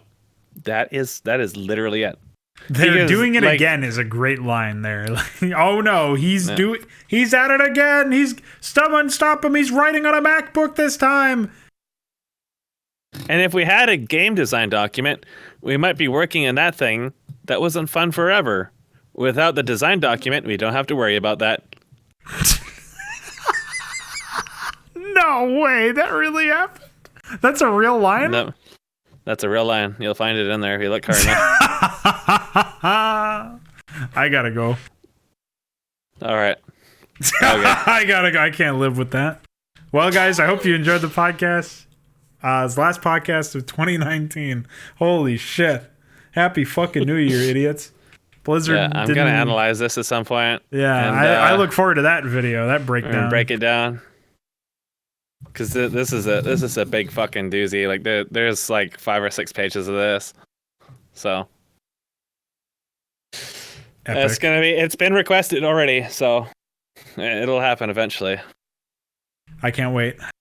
Well, I finished blocking literally everything on this website. Now I can read the article. So bye. Did you find it? Yeah. Do you need a link? Oh, he fucking left. He's out of here, boys. Bye.